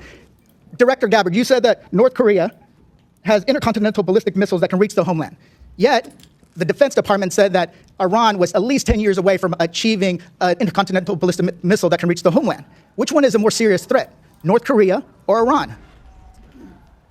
These threats are taken within the context of the total body of intelligence reporting. So that's, it should be, and that's my point. It's not just about having the capability of building a weapon. It's if they can actually deliver that weapon. If they can, they have the intention of doing that. How many weeks away are they? We haven't heard that they were weeks away. We haven't heard that they were months away. But that's what we're waiting for. Imminent to me means is that they're mobilizing troops. They're moving things into position. Artillery. They're getting ready to attack. But everything that we've heard is that this is not the case. Gentleman's time's expired. Mr. Klein. Thank you, Mr. Chairman. Thank you all No for one's being here disputing and for the that. work you do. It's a marvel that just 1 year of strong leadership from the White House has shifted the conversation in this room from that of appeasement and passivity from the Biden administration to that of American strength brought about by the doctrine in Venezuela and Operation Epic Fury in Iran. And it's not lost on me that as we sit here, we have one side of the dais talking a big game on threats, and yet they're unwilling to even fund our Department of Homeland Security. I want to thank President Trump's leadership in each of your efforts. Because of your efforts, Americans are safer today with 2 less despots to deal with. Nevertheless, there remains work to be done. While Venezuela and Iran are in decline, aggression from adversarial nations like China and Russia and near constant threats of terrorism and cyber warfare continue to persist. The Chinese Communist Party in particular remains a top adversary that routinely deals in bad faith, and this was highlighted most recently by White House Office Director of National Drug Control Policy Sarah Carter when she delivered recent remarks in Vienna saying, quote, "We know that China's weak export controls and lax enforcement allow its chemical industry to foster friendships with the drug cartels. At the same time, China's overly effective controls over rare earth minerals wreak havoc on legitimate industries," end quote. Of course, we're now seeing reports of a new synthetic opioid called cyclorphine that is said to be 10 times more potent than fentanyl and undetectable on fentanyl test strips. What? As you know, President Trump may meet with President Xi in the near future, where trade and export controls will most certainly be discussed. Director Gabbard, what is your assessment of the quality and quantity of AI compute that China can indigenously manufacture? The majority of this question should be addressed in a closed hearing. The intelligence community's assessment is that China continues to rapidly advance its AI capability. I could kill this. Do you assess that export controls on semiconductor manufacturing equipment and AI compute have been effective, slowing the development and deployment of Chinese AI? The intelligence community's assessment is that one of the effects of those export controls is China has increased its focus on developing its own organic capability. What do you assess would be the economic and national security impacts if the U.S. decided to loosen export controls and allow the sale of NVIDIA Blackwell GPUs or large numbers of H200s to China? I don't believe What there's does an AI have to intelligence do with community Fent? assessment. What are you talking about? Fent is not only a super potent drug for the human body, it is also a super potent reactor material. That's why they have George Droid out there trying to secure fent for the fent reactors. And if China's going to be hoarding all the fent now that they're not exporting it to U.S. citizens to kill us, now they're going to be using it to power their AI research. That specific scenario. I think that these national security implications should be weighed heavily when conducting these talks, considering that fentanyl overdoses are only down in the U.S. thanks to the president's leadership in securing our borders and taking the fight directly with the cartels in our hemisphere and not the empty words and actions of the Chinese Communist Party. Our adversaries are constantly conducting cyber operations on U.S. government and private sector networks to steal information and money or conduct disruptive cyber attacks. We've just been tracking the Chinese Typhoon actors for several years. And just last week, the Wall Street Journal reported that Salt Typhoon actors, which were responsible for targeting U.S. telecom, may have accessed sensitive FBI networks. I may have more to follow up on in the closed session. For now, I want to discuss how the overall U.S. government posture is going to change based on President Trump's cyber strategy, which was released last week. Been frustrated for some time about the unwillingness of prior administrations to decisively take action, including the use of offensive cyber operations. Director Patel, beginning with you, what can we expect from the FBI moving forward to be more aggressive on both defensive and offensive cyber activity? Thank you, Congressman. So as you stated, the president just launched a new national security cyber strategy, and within that is what the FBI just launched 60 days ago. It's the most comprehensive cyber program we've ever put out called Winter Shield. And what we do, connecting Pillar 1 and Pillar 4 of the president's strategies, is go on offense and defense. And so what we've done already is while we are always going after nation-state actors, we also have to engage with the private sector communities because they're going after the private sector as well. We've held 355 engagements in the last 60 days with enterprises across America to harden their networks. And as you recall, just a couple of months ago, our banking infrastructure was hit by a ransomware attack from overseas. In one weekend, the FBI disrupted and kicked off every one of those bad actors from that network, saving the American people their valued billions in those bank vaults. So this is some of the things we're doing, but we need constant engagement with the private sector. Great. General Hartman, what efforts are underway at NSA to bolster intelligence collection and threat detection in coordination with other federal agencies to target adversary? They'll drop another bastion here eventually, right? They do that? For operations. Congressman, thanks. Significant effort to really focus our cybersecurity director, working very closely with Director Patel and our Cybersecurity Collaboration Center, which has thousands of analyst-to-analyst relationships with private organizations across the country. We need more work, not just from an offensive standpoint, but working across government and certainly working across private industry. And we're both dedicated and resourced to doing that, Congressman. Thank you for what you do. Yield back. Gentleman yields. Mr. Quigley. Thank you. Lightning round, please. General, I understand tomorrow is your last day before retirement? Yes, Congressman. I can think of better ways to finish things for you, but we appreciate your being here. I want to respectfully ask you and each of you, if you have full-time personnel dedicated to analyzing and collecting foreign threats on the 2026 elections. And if so, just yes or no, and how many personnel we have. Congressman, I'll get you the exact number, but certainly we have people paying attention to this. Thank you. Congressman, yes, we have an election crimes coordinator in each one of our 56 field offices and election crimes coordinators at headquarters. Thank you. Yes, we have personnel dedicated both to election security as well as foreign intelligence related to election influence. Thank you. Yes, we do as well. I don't know the numbers, but what we do collect, then we contribute to the larger IC coordination. Thank you. And Representative Quigley, we do not, to my knowledge, have anyone at DIA on that topic.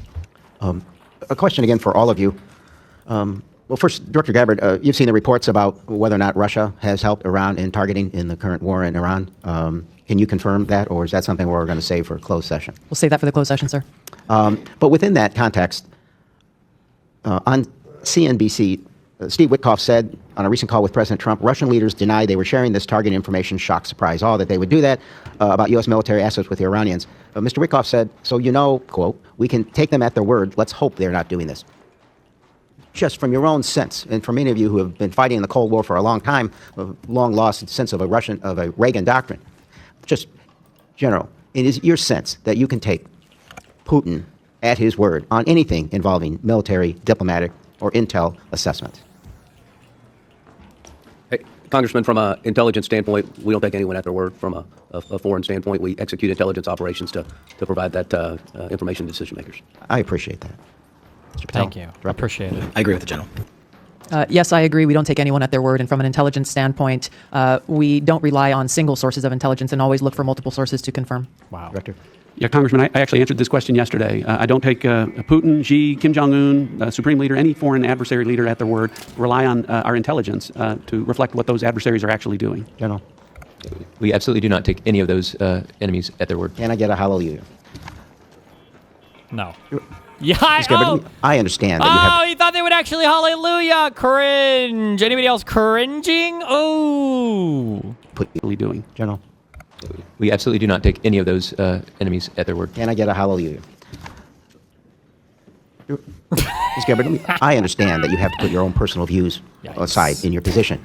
But I honestly think that the issue our grandchildren are going to be most upset about us with is climate change. So, you know your quote, and when you talk about climate change, as a member. It threatens the safety and security of the planet, especially in places like Hawaii, where we are already experiencing its devastating effects. But respectfully, it's not in worldwide threats. Used to be in worldwide threats. So help me understand. Who makes the final decision on what goes in here and what is a threat? She does, right? Congressman, it's a collection of the intelligence community's assessments that the National Intelligence Council and our experts there work on. This year, we've structured the annual threat assessment around the president's national security strategy to address the most tangible and direct threats to our security and our interests. I get that part.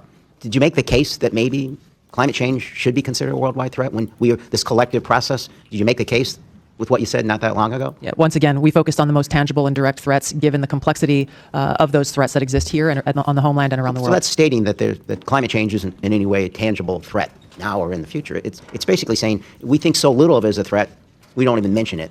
I think the changing of the climate, the weather, the environment is a factor that goes into the different intelligence community assessments on effects. Gentleman's time's expired. Ms. Tinney. Thank you, Mr. Chairman, and thank you so much to our briefers and for your service to our country in multiple cases for some of you, and everyone who serves in the intelligence community to give the support to everyone that's serving. I fully support President Trump's efforts through your agencies over the last 18 days. We have to emphasize it's only been 18 days. And I think it was a courageous decision. And to the American people, I know many have recited this, but for the past 47 years, Iran has been the world's largest sponsor of terrorism. The Islamic Republic of Iran has operated with impunity. They've destabilized the Middle East, brutalized their own citizens, and have the blood of countless Americans and others on their hands, and now they're paying the price for that despotism. And I want to thank our service members and President Trump in making these difficult and stunning decisions. Wait. Oh, they're fighting.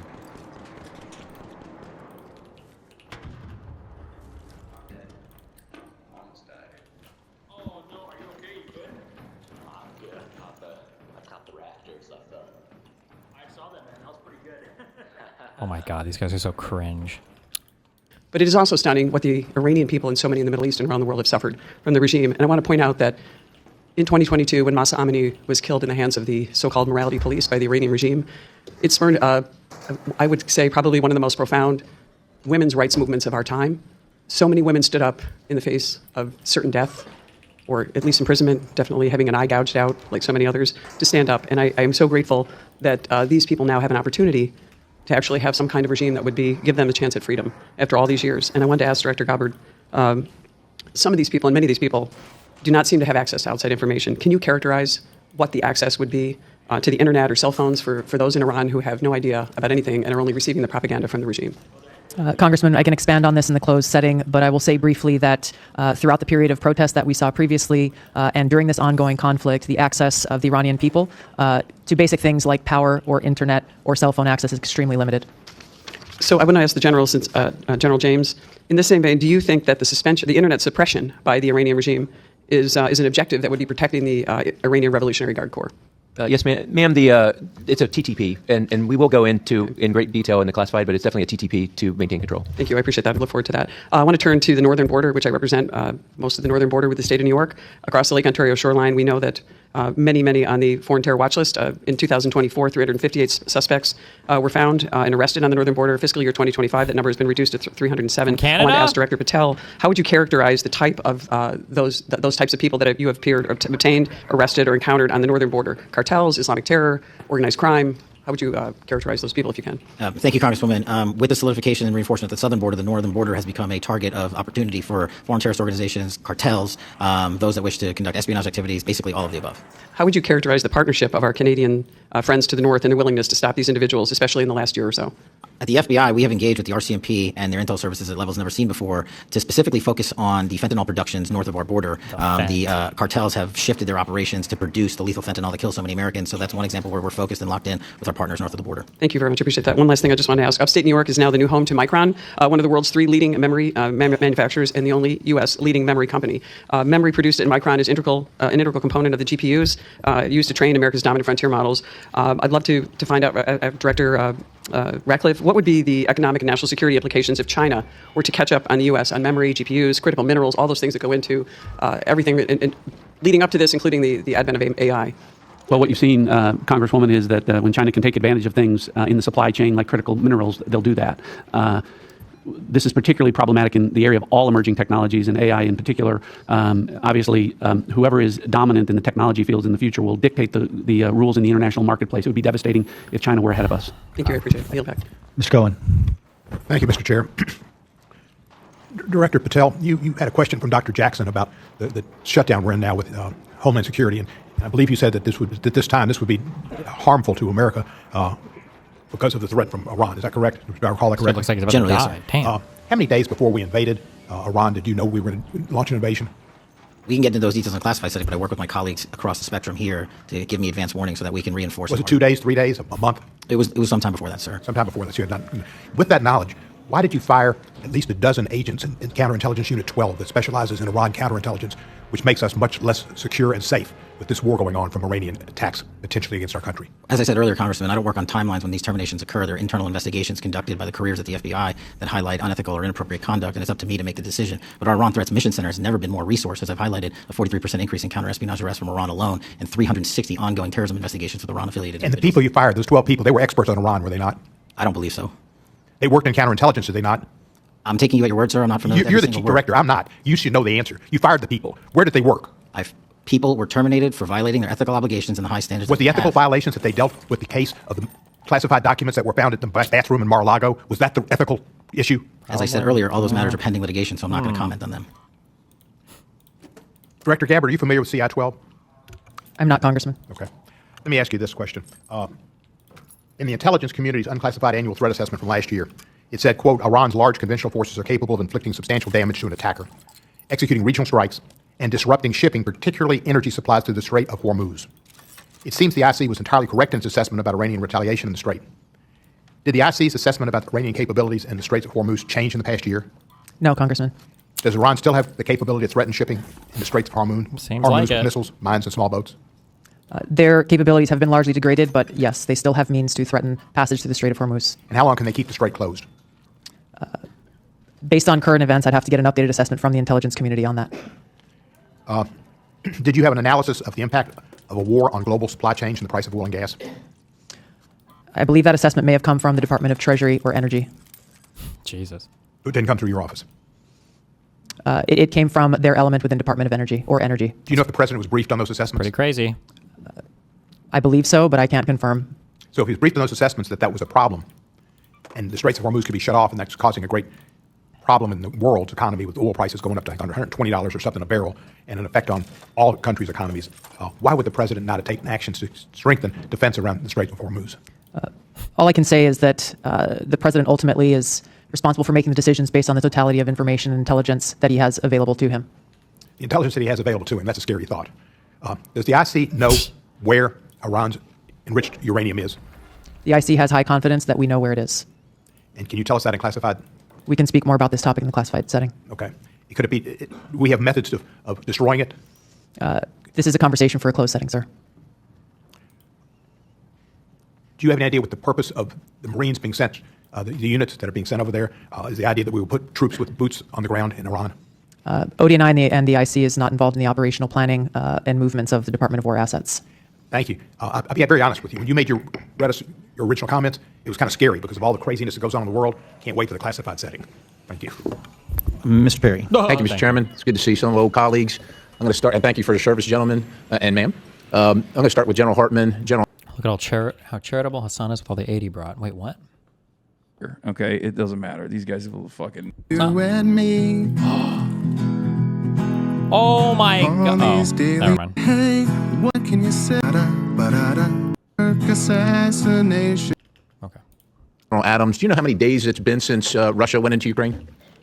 I'll answer it for you. It's 1,480. Do you know how much money the United States government has spent, the taxpayers have spent in the war in Ukraine? I forgot to link it. Whoa! What is this? This just looks like currency or something? Oh, okay, good meme. I'm going to round it for you. It's about $200 billion. I mean, maybe it's a lot more. Maybe it's a little less. It's hard to tell around this place. To the best of your knowledge, was Russia an imminent threat to the United States when they went into Ukraine? To the best of your knowledge. Sir? Congressman, I wasn't in this position. Understand. When that decision was made. I'm saying to the best of your knowledge, I know it goes back 1,480 days, but So certainly I don't think it was in the best interest of the United States for. was Russia an imminent threat is what I'm asking.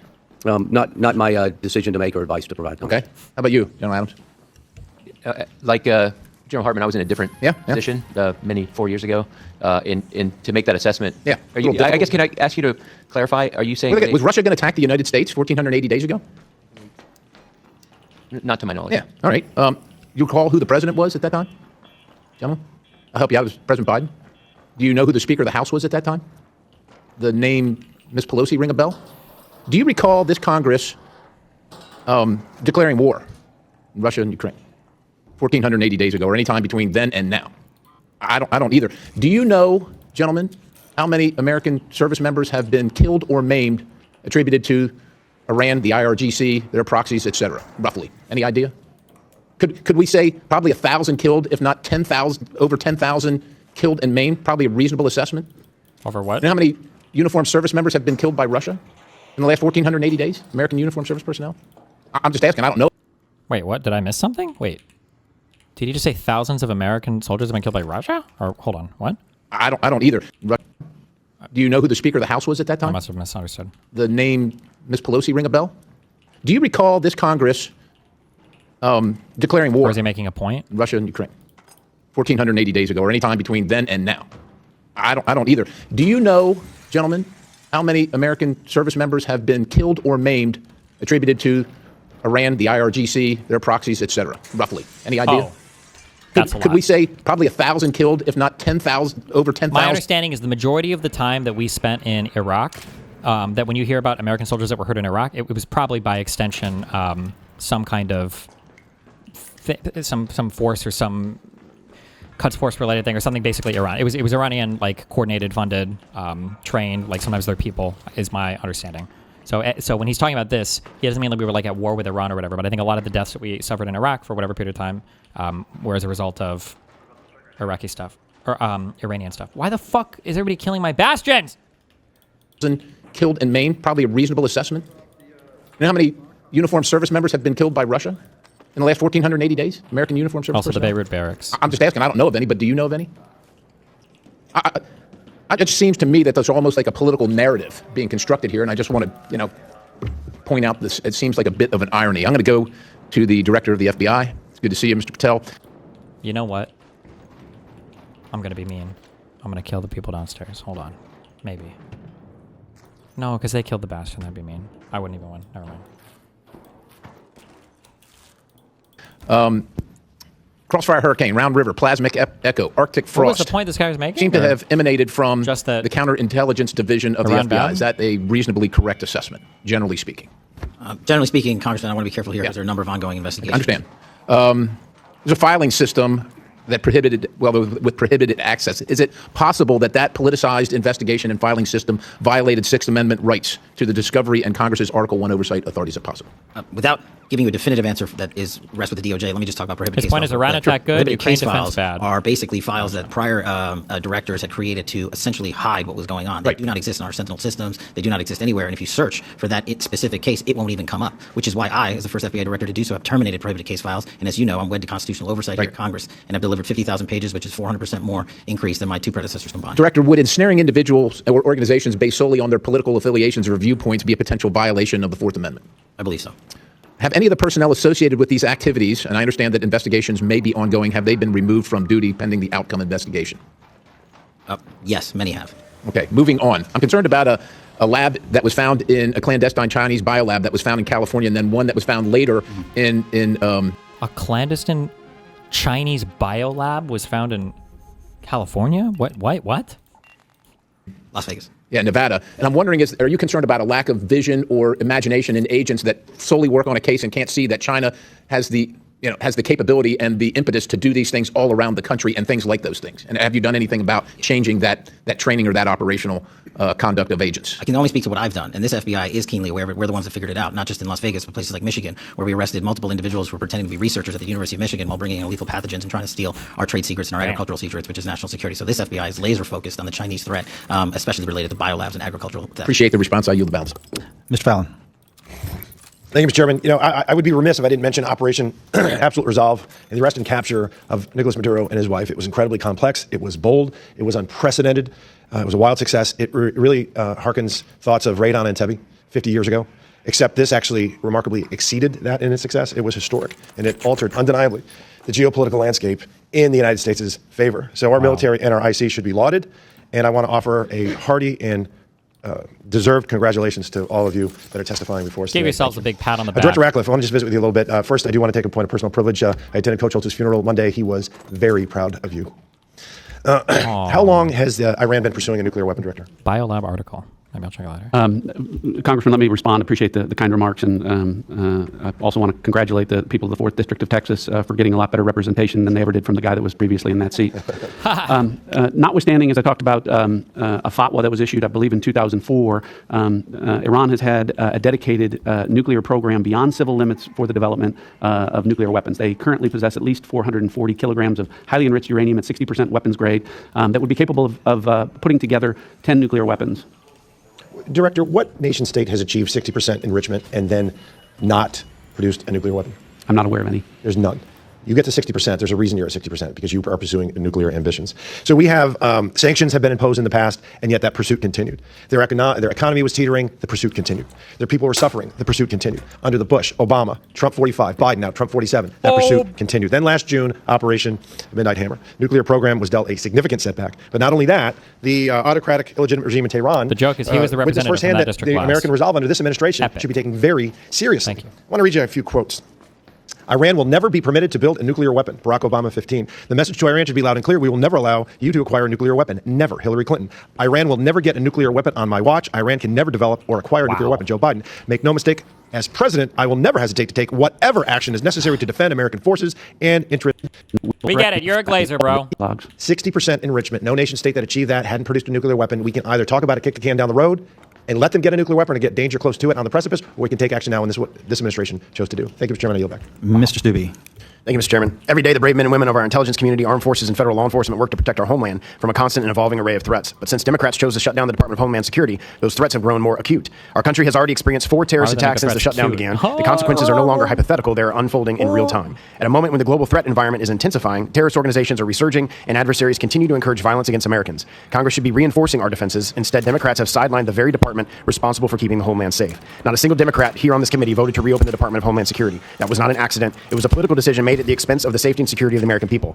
As threats to our homelands rise and our enemies grow more emboldened, this decision has weakened our defenses and replaced action with dysfunction. Each day, the threat environment worsens, and with it, the risk to the American people, which is indefensible. Do each of you agree that the reckless Democratic shutdown of the Department of Homeland Security has affected your agency's ability to detect, deter, and respond to threats against the homeland? Specifically, has it impacted intelligence sharing, operational coordination, or your capacity to prevent attacks? General Hartman.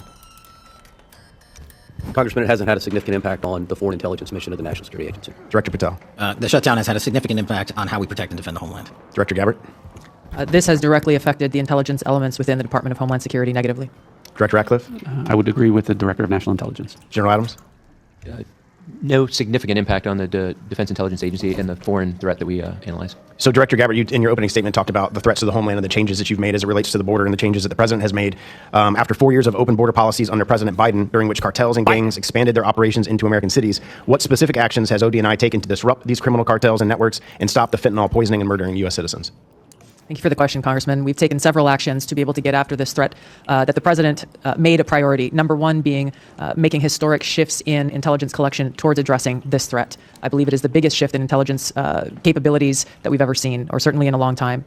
The integration and cooperation between our National Counterterrorism Center with the DEA and other Department of Homeland Security elements is also unprecedented. We have taken and coordinated the collection of individuals, known and suspected terrorists, known and suspected cartel members, leaders, and inputted that into the TIDE system, which has radically increased and improved our ability to identify those who are cartel and gang members trying to enter our country and those who may already be in our country. National Counterterrorism Center has been working again in coordination with our interagency partners to get after the financial networks that these cartels and gangs rely upon to be able to continue to fund. As Director Patel has spoken about, we have national counterterrorism elements that sit within the Joint Terrorism Task Forces and support the interagency efforts to continue to get after this threat very effectively. Thank you. Director Patel, Mr. Cohen was asking you about a recent firing of counter-espionage agents with Iranian expertise. You and the FBI will continue to take all required steps to keep the American people safe during President Trump's historic military action against an oppressive and evil Iranian regime. Is that correct? Absolutely, and there's 36,000 people employed at this FBI, and I reject the notion wholeheartedly that the termination of those that were weaponizing law enforcement are the only ones that can do the mission. There's a 43% increase in counterintelligence and espionage arrests just related to Iran alone, which is a record year for the FBI. Well, and you plussed up nearly 1,000 agents in the field throughout the United States since this has occurred? Yes, sir. And there's a document that you posted on X, and I think that's what you have in front of you, about all of the wins and the changes that the FBI has made under your leadership and President Trump's leadership during 2025. And the little time that I have remaining, could you just highlight some of that for the American people? Thank you. Under the Trump administration, this FBI has literally had a historic year. We have a 112% increase in violent offenders arrested last year alone, a 20% decrease in homicides, 20% decrease in robberies. We have disrupted 1,800 criminal gangs. That's a 210% increase. We've seized enough fentanyl to kill 178 million Americans. That's a 31% increase. We have gone after the most vulnerable in our society, protecting children. 490% increase in arrests on those that prey on our children online. We have located, found, and identified 6,200 missing kids. That's a 30% increase. We have dismantled and taken down 1,700 child predators. That's a 17% increase. And those that wish to traffic our young American citizens and women, 300 human traffickers have been arrested. That's a 15% increase. And seven of the FBI's top 10 most wanted fugitives in the world have been apprehended in the last 13 months. To put that into perspective, there was 4 in the prior 4 years. So this FBI under President Trump is fully stocked to get after every single fight we have, and these are just some of the statistics. So I thank you for letting me highlight those. Thank you. My time's expired. Mr. Crenshaw. Thank you all for being here in this marathon, two-day marathon. Appreciate y'all. I want to talk about FISA because we all have scars on our back from 2 years ago when we reauthorized FISA. I anticipated it being easier this time, but I still want to go over the myths that the public believes and that many members of this Congress believe. Mr. Patel, I'll focus on you here. Myth number 1 has to do with 702 versus FISA Title I. Trump was targeted with FISA 702. Is that a myth? That's a myth. It's not true. Well, it's just real quick. How was President Trump targeted under Crossfire Hurricane? Under FISA Title I, Title III authorities, information was presented to the Foreign Intelligence Surveillance Court, a search warrant to surveil individuals associated with the Trump campaign, which was later revealed through the House Intelligence Committee's work that the information collected was not only unverified, but individuals lied in that application, individuals that were government officials. I think it's worth pointing out that whether this process was FISA or in regular court, it was still lies told by the people trying to get the warrant. It had nothing to do with FISA. It was simply the people trying to get the warrant were lying. Okay, myth number 2. A query means that we're spying on Americans. Means we're reading their inboxes, we're getting inside their text messages, all of that. Is that true? Fuck. No, I'm going to borrow General Hartman's answer. A query of 702 is pursuant to lawfully collected information of non-U.S. citizens overseas. Right, so if you query an American citizen, are you accessing their inbox? No.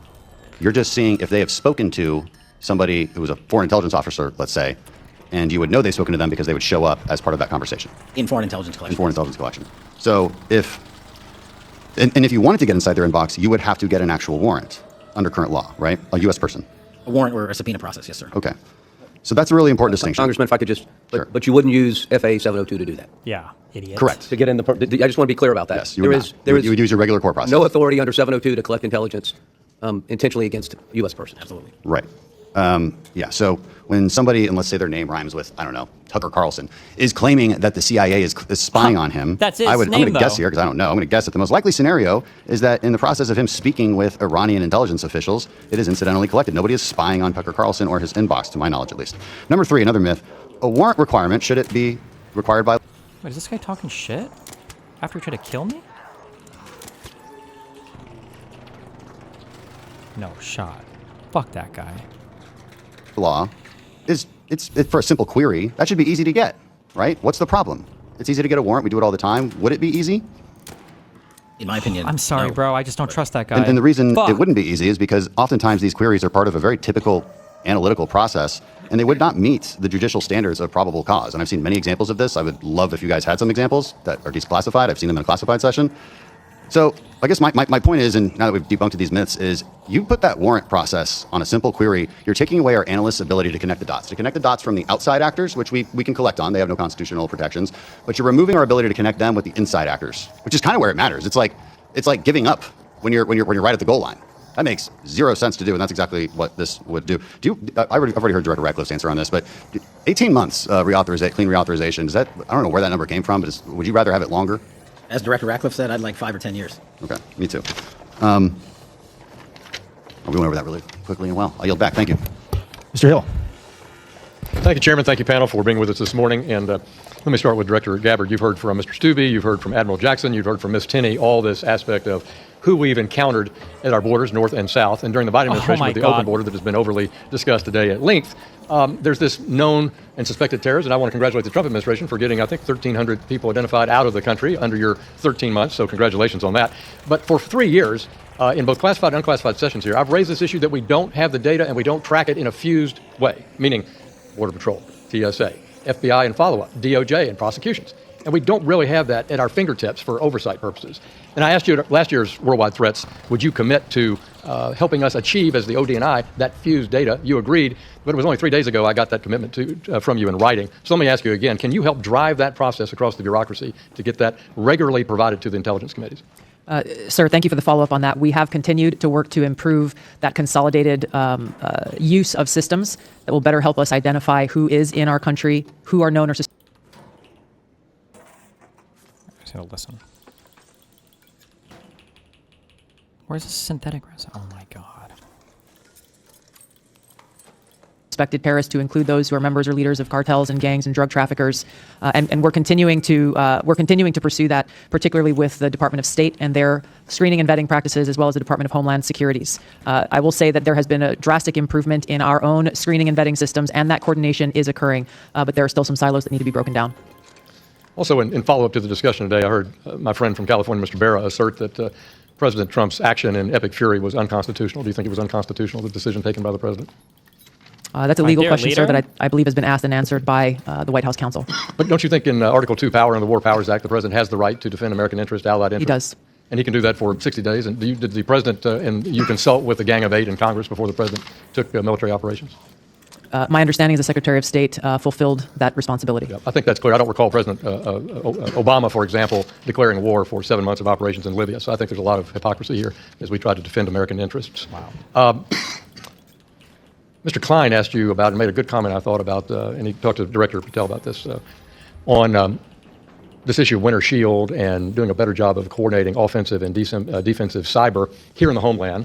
And I think that's another place, Director, where I think you should play an outsized role to coordinate, again, this issue of all operations. I'm very concerned that we don't have a fused, I'm going to use that word again, civil defense posture on cyber defense because we're too compartmentalized. We're too siloed between who's with the military and not with the military, who's got classifications and who doesn't. Would you work with me on trying to design a way for our governors, our private sector, the FBI to work better on countering state actors in our private sector? Yes, sir. I would look forward to working with you on that. And we'll just comment, this would have to be done in conjunction with the Department of Homeland Security and CISA, given their statutory responsibilities. The integration and coordination with the private sector remains one of the biggest imperatives, but also in some cases challenges for folks who choose not to work with the U.S. government. I agree. I sit on the CISA subcommittee here, and I'm very concerned about it. And I think our whole committee's been concerned about the assessment we have on offensive cyber, so we look forward to that. Finally, Director Ratcliffe, thanks for you being here, and it's wonderful to see you. Thanks for our decade of friendship. I want to say that I've traveled significantly with the chairman to Latin America, and I want to say your stations throughout the Western Hemisphere are doing an outstanding job. Would you say that we're back on track countering great power rivals in the Western Hemisphere? Hell yeah. I would. Thank America's you for the back, compliment for the baby. workforce that I'm privileged to lead. And I do think the president's policies in making the Western Hemisphere a priority are really clear. Obviously, the success of Operation Absolute Resolve. It's funny, Congressman, no one's talking about Venezuela because things are going so well in Venezuela. But it really shows the commitment that the president has to taking care Not of business. because he's starting wars American with interests and in our doing own horrible new hemisphere. things It's every not day, limited and you to can't even Venezuela, it's focus on a throughout, Central and South America. And I think that you'll continue to see continued progress with respect to that. Thank you, and I thank all of you for your service to your country, and I yield back. Thank you, Mr. Hill. Before we dismiss, I'm going to ask all members of the audience, all members and staff to remain seated until the witnesses have cleared, giving them an opportunity to proceed to our closed setting, which we will reconvene at 11:30 to resume in HVC 304. With that said, please remain seated until the witnesses have cleared, and this proceeding is adjourned. Wow. Well.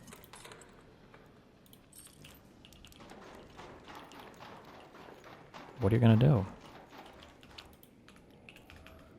What is this? Somebody linked me this earlier. I'm a white supremacist, I guess. Hassan It's Slum. Welcome back to our series. Awesome. It doesn't matter if grapes happen on October 7th. Hassan Piker quote. Classic. This person hijacked. The N-word thing is like, yeah, we're creating Al-Qaeda. True. And disparity. First Lady Rama Dawashi used the N-word in an X post from 2013. Brother, it was not called X back then, okay? It was called Twitter. And it was in 2013. Oh, my God. Tumblr included a post blaming white people for creating Al-Qaeda. True. And disparaging U.S. troops fighting abroad is not brave, nor are they fighting for anyone's freedom. Double true. Oh my God, the more I read about her, the more I'm like, she's cooler than Zoran. She's so much cooler than Zoran. It's crazy. Yeah, no, the N-word thing is like, yeah, she's 15. I don't give a shit, and neither do you. Don't even, don't try to come at me and be like, oh my God, it's not your place. Like, come on, okay? She was 15 years old. If you're really gonna stress this, in July 2015, New York City First Lady Rama Dawashi retweeted a thread that said, Tel Aviv shouldn't exist in the first place. Yeah. Wait, was that edited in? Hold on. 2015, New York City First Lady Rama Dawashi retweeted a thread that said, Tel Aviv shouldn't exist in the first place. Yeah. She's so awesome, dude. Okay. Oh, maybe she should have ran for mayor. What would the perfect Zoran response to this be? I condemn my chud wife. Do it. I am divorcing her immediately, and I am marrying my true love, the nation state of Israel. It's so cringe. What the fuck? Maybe the Israel stuff is boring even to him now, but he has to force it so hard, and he's really trying to sell the reactions. Right. So, Hassan having a real good time here, laughing and smiling. He found a fellow terrorist supporter. Hassan, for the first time in his life, he feels seen. He feels heard. He feels understood. It's really comforting for Hassan to see other people also support terrorists, just like, a real great guy right there. Real great guy, real role model for the people there. But little did he know that this would backfire super hard because Hassan constantly glazes this woman, and Hassan's fan base cannot tolerate that Hassan is glazing someone who said the N-word at one point. So his subscribers start confronting him one by one in a non-stop chain of rage baiting. Those views are reprehensible. Don't represent her anymore. if he says that, I will lose my mind, dude. Very arrogant of you to decide that people should be accepting of saying slurs just because of their age. Black people throughout their lives have had to listen to peers say slurs at them every day because people think they understand our culture. Sorry, I'm a white supremacist, I guess. It's obviously unacceptable at every age, but if you think that I'm gonna cynically lean into, great man, it's ridiculous, man, shut your bitch ass up. Shut the up, dumbass. Really? You want to lean into Zionist propaganda about the wife of a mayor who's being cyber stalked? Get the out of here, dude. Suck my fucking dick. You are currently defending a Nazi government's Nazi-ass defenders by putting black bodies in spaces. How the does... I like how for Hassan, like, any bit of, like, criticism online is, like, cyber stalking. Like, what does cyber stalking mean to him? I feel like stalking usually implies some amount of, like, following and harassing or whatever. But for him, yeah, it's like anytime anybody's critical of anything he does, or I guess people around him, is like him getting cyber stalked. The whole N-word thing with this with Zoran's wife though is super fucking cringe. I also really wish that like we just need a whole different way to refer to like the soft A thing or whatever, or versus like N-word as a slur, because like I still don't think I would care. Well, I care a little bit more if she was like calling people the N-word as a 15-year-old. But when she's just like typing in like the N-word with the A, it's like, what is it? What happened? When she was like 15, she tweeted calling somebody like a ninja or whatever. And it's like, who the fuck cares? Why are we talking about this? And like everybody, like Brianna Wu and all the warriors, all of our Israeli warriors on Twitter are like desperately trying to cancel her. Like, oh my God, I can't believe she fucking said this fucking horrible. What the fuck? They're racist as fuck. I was like, this is really what we're talking about right now? Really? That feel? You're a black American in the United States of America, and you are actively participating in propaganda for the active ongoing Nazi states initiatives to undermine and ridicule and bully anyone that places the humanity and the emphasis on Palestinian children. That's what you're participating in. Who do you think has it worse? You as a black American or Palestinian children that are being slaughtered? Shut your bitch ass up. Virtue signaling. Oh, I can't believe it. N-word. That's crazy, man. Take some heat off her. Crazy. Call him the N-word. Be smart. Be smart. You're a idiot. Oh my God. Be smart coming from Hassan is absolutely diabolical. That is diabolical, right? But dude, honestly, never ask Hassan Piker what he thinks about black people. Worst mistake of my life. Never ask Hassan his opinion on black people. Bro literally morphs into a white supremacist instantly. Like, he said it. It's not even me. He's the one saying it. When it comes to black folks, you really don't want to talk about us unless it comes from voting. When is the last time? Oh, this is an older thing. Time you spoke about Sudan? I'm gonna fucking ether you. Any other black folk want to engage in radical activist language in this fucking chat? Suck my fucking cock. You think you have a pass in here to fucking speak like this? Go post a fucking clip about how much of a fucking white supremacist I am. Suck my dick. You don't understand black people. Shut the fuck up. Black people care about the border. I don't give a fuck what black people care about. But guys, can I just say, I love this, okay? His woke scolding audience, the one he weaponizes against absolutely everyone, to cancel any person who blinks in the wrong direction, right? To cancel Ethan for his Reddit post decades ago, right? You know, he made a bunch of edgy jokes decades ago, and yeah, Hassan had no problem exploiting that. Also, I love how he uses the same tactics as he does against like Swap Tubers and Asmongold. He says, oh yeah, it's just Zionist propaganda. Okay. Wake up, babe. There's a new pseudo-historian in town with some absolutely amazeballs ideas. Okay, I don't think I have the time to go through all of this.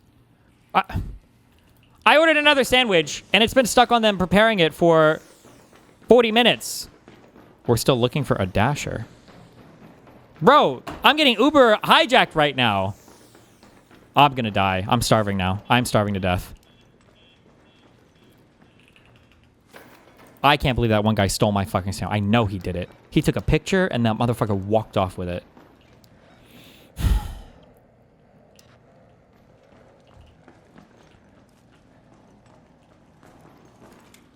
Oh, hi.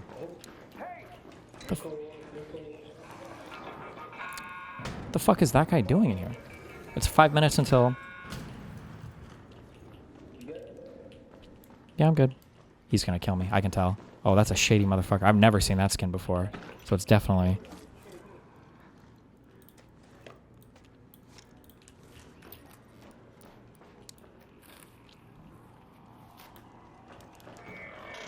Can we not right now? What? Arc dropped the synthetic resin, bro. I'm 100% gonna die here.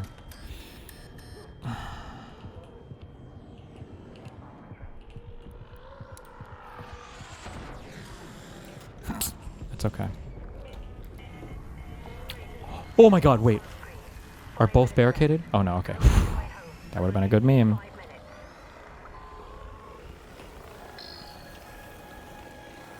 Now they're protecting me.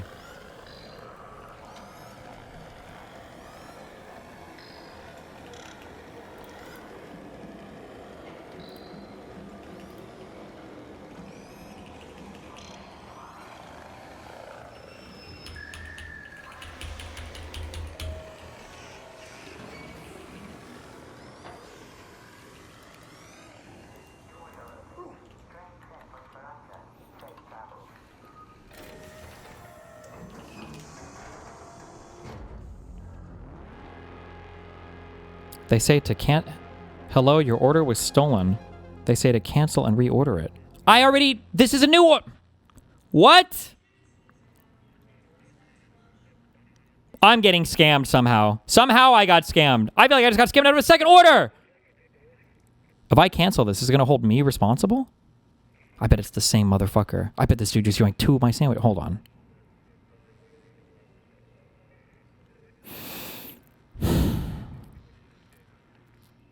Don't cancel. Well, I don't want him to bring me my thing. It's going to be fucked.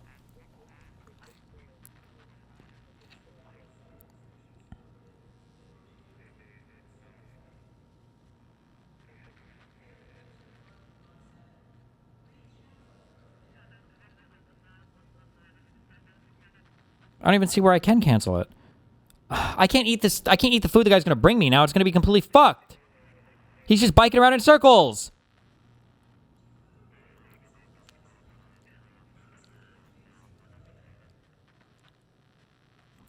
I won't cancel. Fuck it. I'll Uber Eats another sandwich. I'll get a third one. I don't give a fuck. I'm supporting Subway. It's a local business, and I love them. Fuck this guy.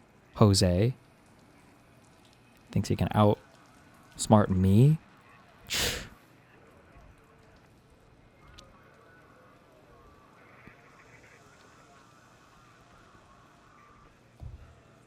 Jose? Yeah, we got a little call to ice coming up here. We'll see who's big chillin' at the end of this, motherfucker.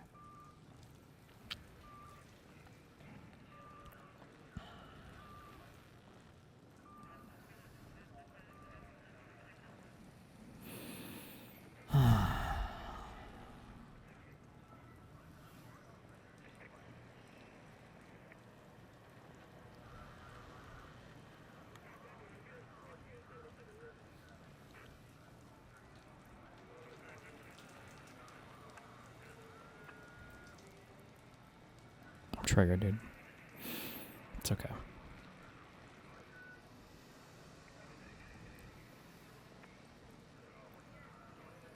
I'm not actually triggered. I am starving to death, though.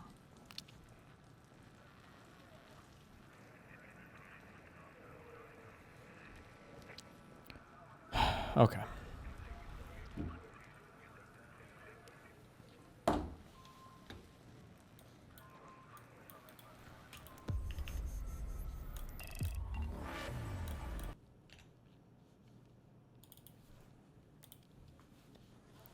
luxury.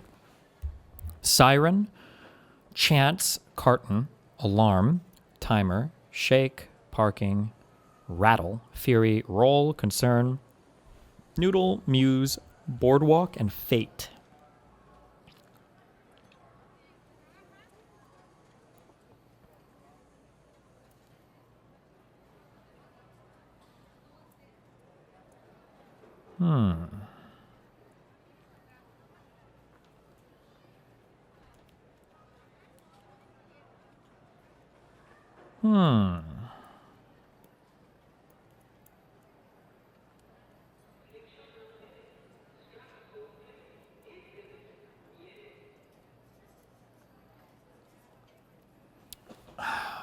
A siren, an alarm. No. An alarm and a timer. No.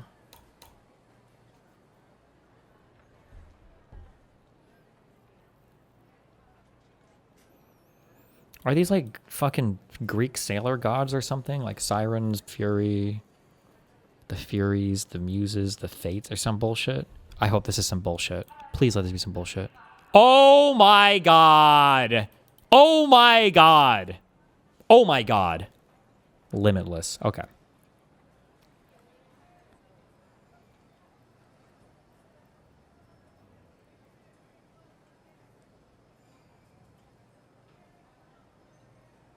Are these like parts of names of Monopoly things that you can land on? Chance. Is there a question mark card? Free parking. Boardwalk. And is luxury like a hotel? I feel like these are like Monopoly things. Bro, I'm just fucking on it. Like Sonic.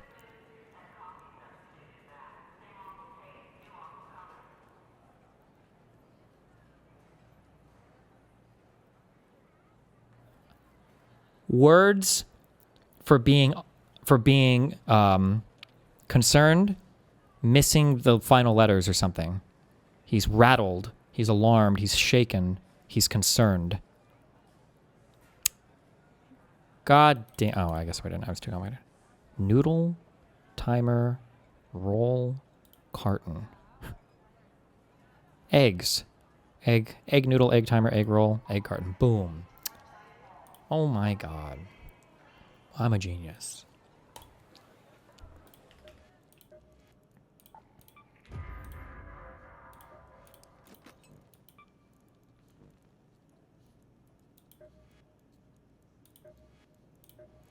What drops this stupid synthetic resin the most?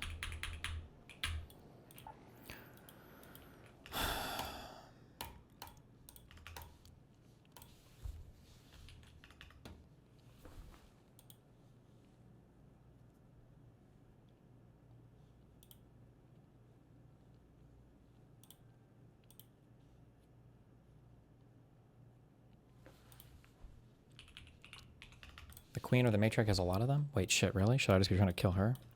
President Trump, in his first term, President Trump took out General Soleimani. He took out al-Baghdadi. He utterly decimated ISIS. In his second term, he bombed Iran's nuclear facilities. He took out Maduro, and he is now taking out, among others, the Ayatollah. The Ayatollah, good news, he got to meet his 72 virgins. The bad news is all of them are Nick Fuentes. Whoever wrote that for him? Okay. By the way, laughing at the bastards who hate us is one of the best weapons we have. Linda, in his first term, President Trump took out... I say that all of this is by design. I say this over and over, and I will continue saying it. They are doing this on purpose. They are doing it so they can continue to fund these parasite migrants into our country. Parasite migrants. And that's the reason why. And by the way, for you guys that are in Europe that are watching this The same thing's happening over there. The West has a huge problem that we have an infection and we refuse to admit that there's a problem. There is clearly a problem. There is clearly an affliction, and there is also clearly a solution. But they don't want to talk about that because it might make them feel bad. That has to stop. Like, if I knew that I could get these people deported and sent back to fucking Guatemala or Somalia or wherever the fuck they came from, if I knew I could do that, I would take a break from my stream. I'm sorry, are we even talking about illegal immigrants anymore? Did I miss something, or maybe it just wasn't clipped correctly? They clip jumped him a little. I'd stream less so I could do that all the time. I would be packing these guys up every day. Oh no, I'd show up at their house with the ICE agents. I'd show up like Ash Ketchum. I said, guess what? Guess what? Get your shit. Nah, bring your family too. Let's go, boys. Come on. Get in the van. Get in the red and blue van. Gotta catch them all. That's right. I would do this, and honestly, I make videos about them. Like other, and I'm gonna be real. Like I would be so brutal to these people. People would say it's too much. I would be filming them crying, walking out, getting dragged out. I'd put like Pokemon theme music over it. I'd do the whole thing. I hate them. I hate them. I mean, you could always sign up for it, bro. 50K signing bonus too, right? You could do it for free. Nice way to cut the context where he was referring to people involved in fraud schemes. Oh, that makes it much better.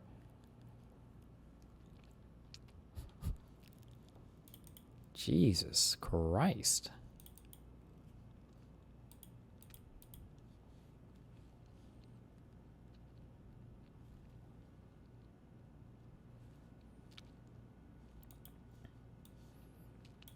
The New York Times has a game. Who's a better writer, AI or humans? Take our quiz. Literary fiction. Choose the passage you like best, regardless of how it may have been written. Passage 1. It makes no difference what men think of war, said the judge. War endures. As well, ask men what they think of stone. War was always here. Before man was, war waited for him. The ultimate trade awaiting its ultimate practitioner. That is the way it was and will be. Damn, if that's an AI writer, they're on some wild shit. The boy asked his grandfather why the old church had no roof. The old man said weather and time and indifference. The boy asked if someone could fix it. The grandfather said yes, but no one would. Things were built and things fell down, and mostly people just stepped over the rubble on their way to somewhere else. I feel like passage 2 is the AI one, and this is more dramatic. Fuck. Got it! Choose the passage you like best, regardless of how it may have been written. The healers teach that every remedy extracts its cost. Hey, you can set him up. Hell yeah, I will get my third sandwich. Where's that DoorDasher guy at? I hope he's still riding his fucking bike in circles. Jose, fuck you. He is riding his bike around. Yeah, you ride your bike. At some point, it'll let me just cancel, right? If it's been too long. Where the fuck is the cancel button on DoorDash?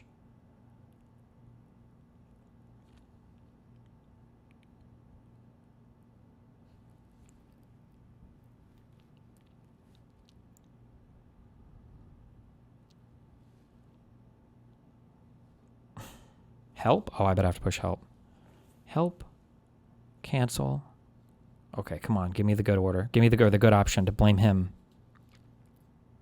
Hang tight and we'll add a $5 credit to your account. Yeah, there we go. Oh, they know it's fucked. Cancel that order. Why did you cancel it? Order is taking too long. Hell yeah. And with a refund. That's what the fuck I'm talking about.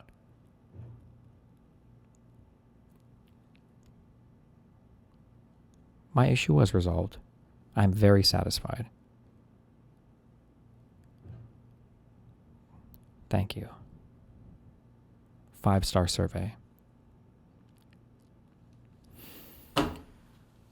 Okay. The healers teach that every remedy extracts its cost. A fever brought down will rise again somewhere. A wound closed by magic leaves its scar on the world, invisible but present. This is why the wise hesitate. Not from cruelty, but from understanding that interference ripples outward in ways we cannot trace. To cure a blight, may curse a harvest 3 valleys over. Power is not the difficult thing. Restraint is the difficult thing. This feels pretty human. You must not change one thing, one pebble, one grain of sand, until you know what good and evil will follow on that act. The world is in balance, in equilibrium. A wizard's power of changing and of summoning can shake the balance of the world. It is dangerous, that power. It must follow knowledge and serve need. To light a candle is to cast a shadow. I think this is the human one, and I always prefer humans over robots. Please don't be wrong. Fuck! It's over. It's completely over, boys. Okay, we can get 4 out of 5. Science is not only compatible with spirituality, it is a profound source. It is a profound source of spirituality. When we recognize our place in an immensity of light years, and in the passage of ages, when we grasp the intricacy, beauty, and subtlety of life, then that soaring feeling, that sense of elation and humility combined, is surely spiritual. Passage 2. There is something astonishing in the fact that we are made of matter forged in dying stars, that the calcium in our bones was created in stellar furnaces billions of years before Earth existed. The universe is not indifferent to us. We are made of it, continuous with it. To understand that is not to feel small. It is to feel implicated in something vast. This is the human one. By my man, Carl Sagan. I ghost wrote this. That's how I knew. We got it. Easy. It is wise to conceal the past, even if there is nothing to conceal. A man's power is in the half-light, in the half-seen movements of his hand and the unguessed-at expression of his face. It is the absence of facts that frightens people, the gap you open into which they pour their fears, fantasies, desires. A letter can be read many ways, and he had learned to write in all of them at once. The surface meaning for anyone who might intercept it, the true meaning for the recipient who knew what to look for, and a third meaning hidden even from himself. Ambiguity was not weakness, it was survival. A man who spoke plainly was a man who would not speak for long.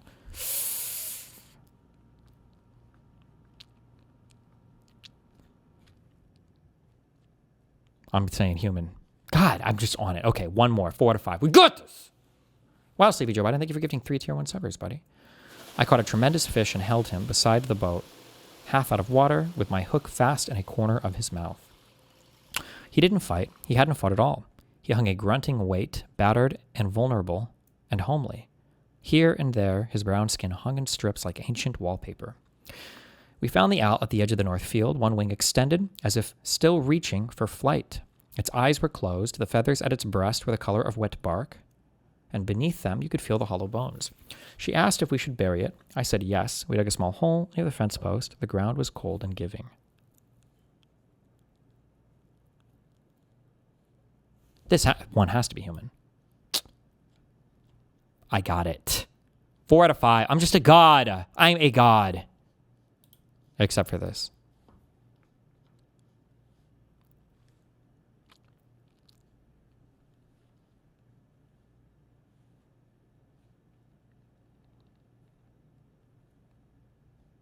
Whatever. Okay. All right. Be careful. Don't die. I love you.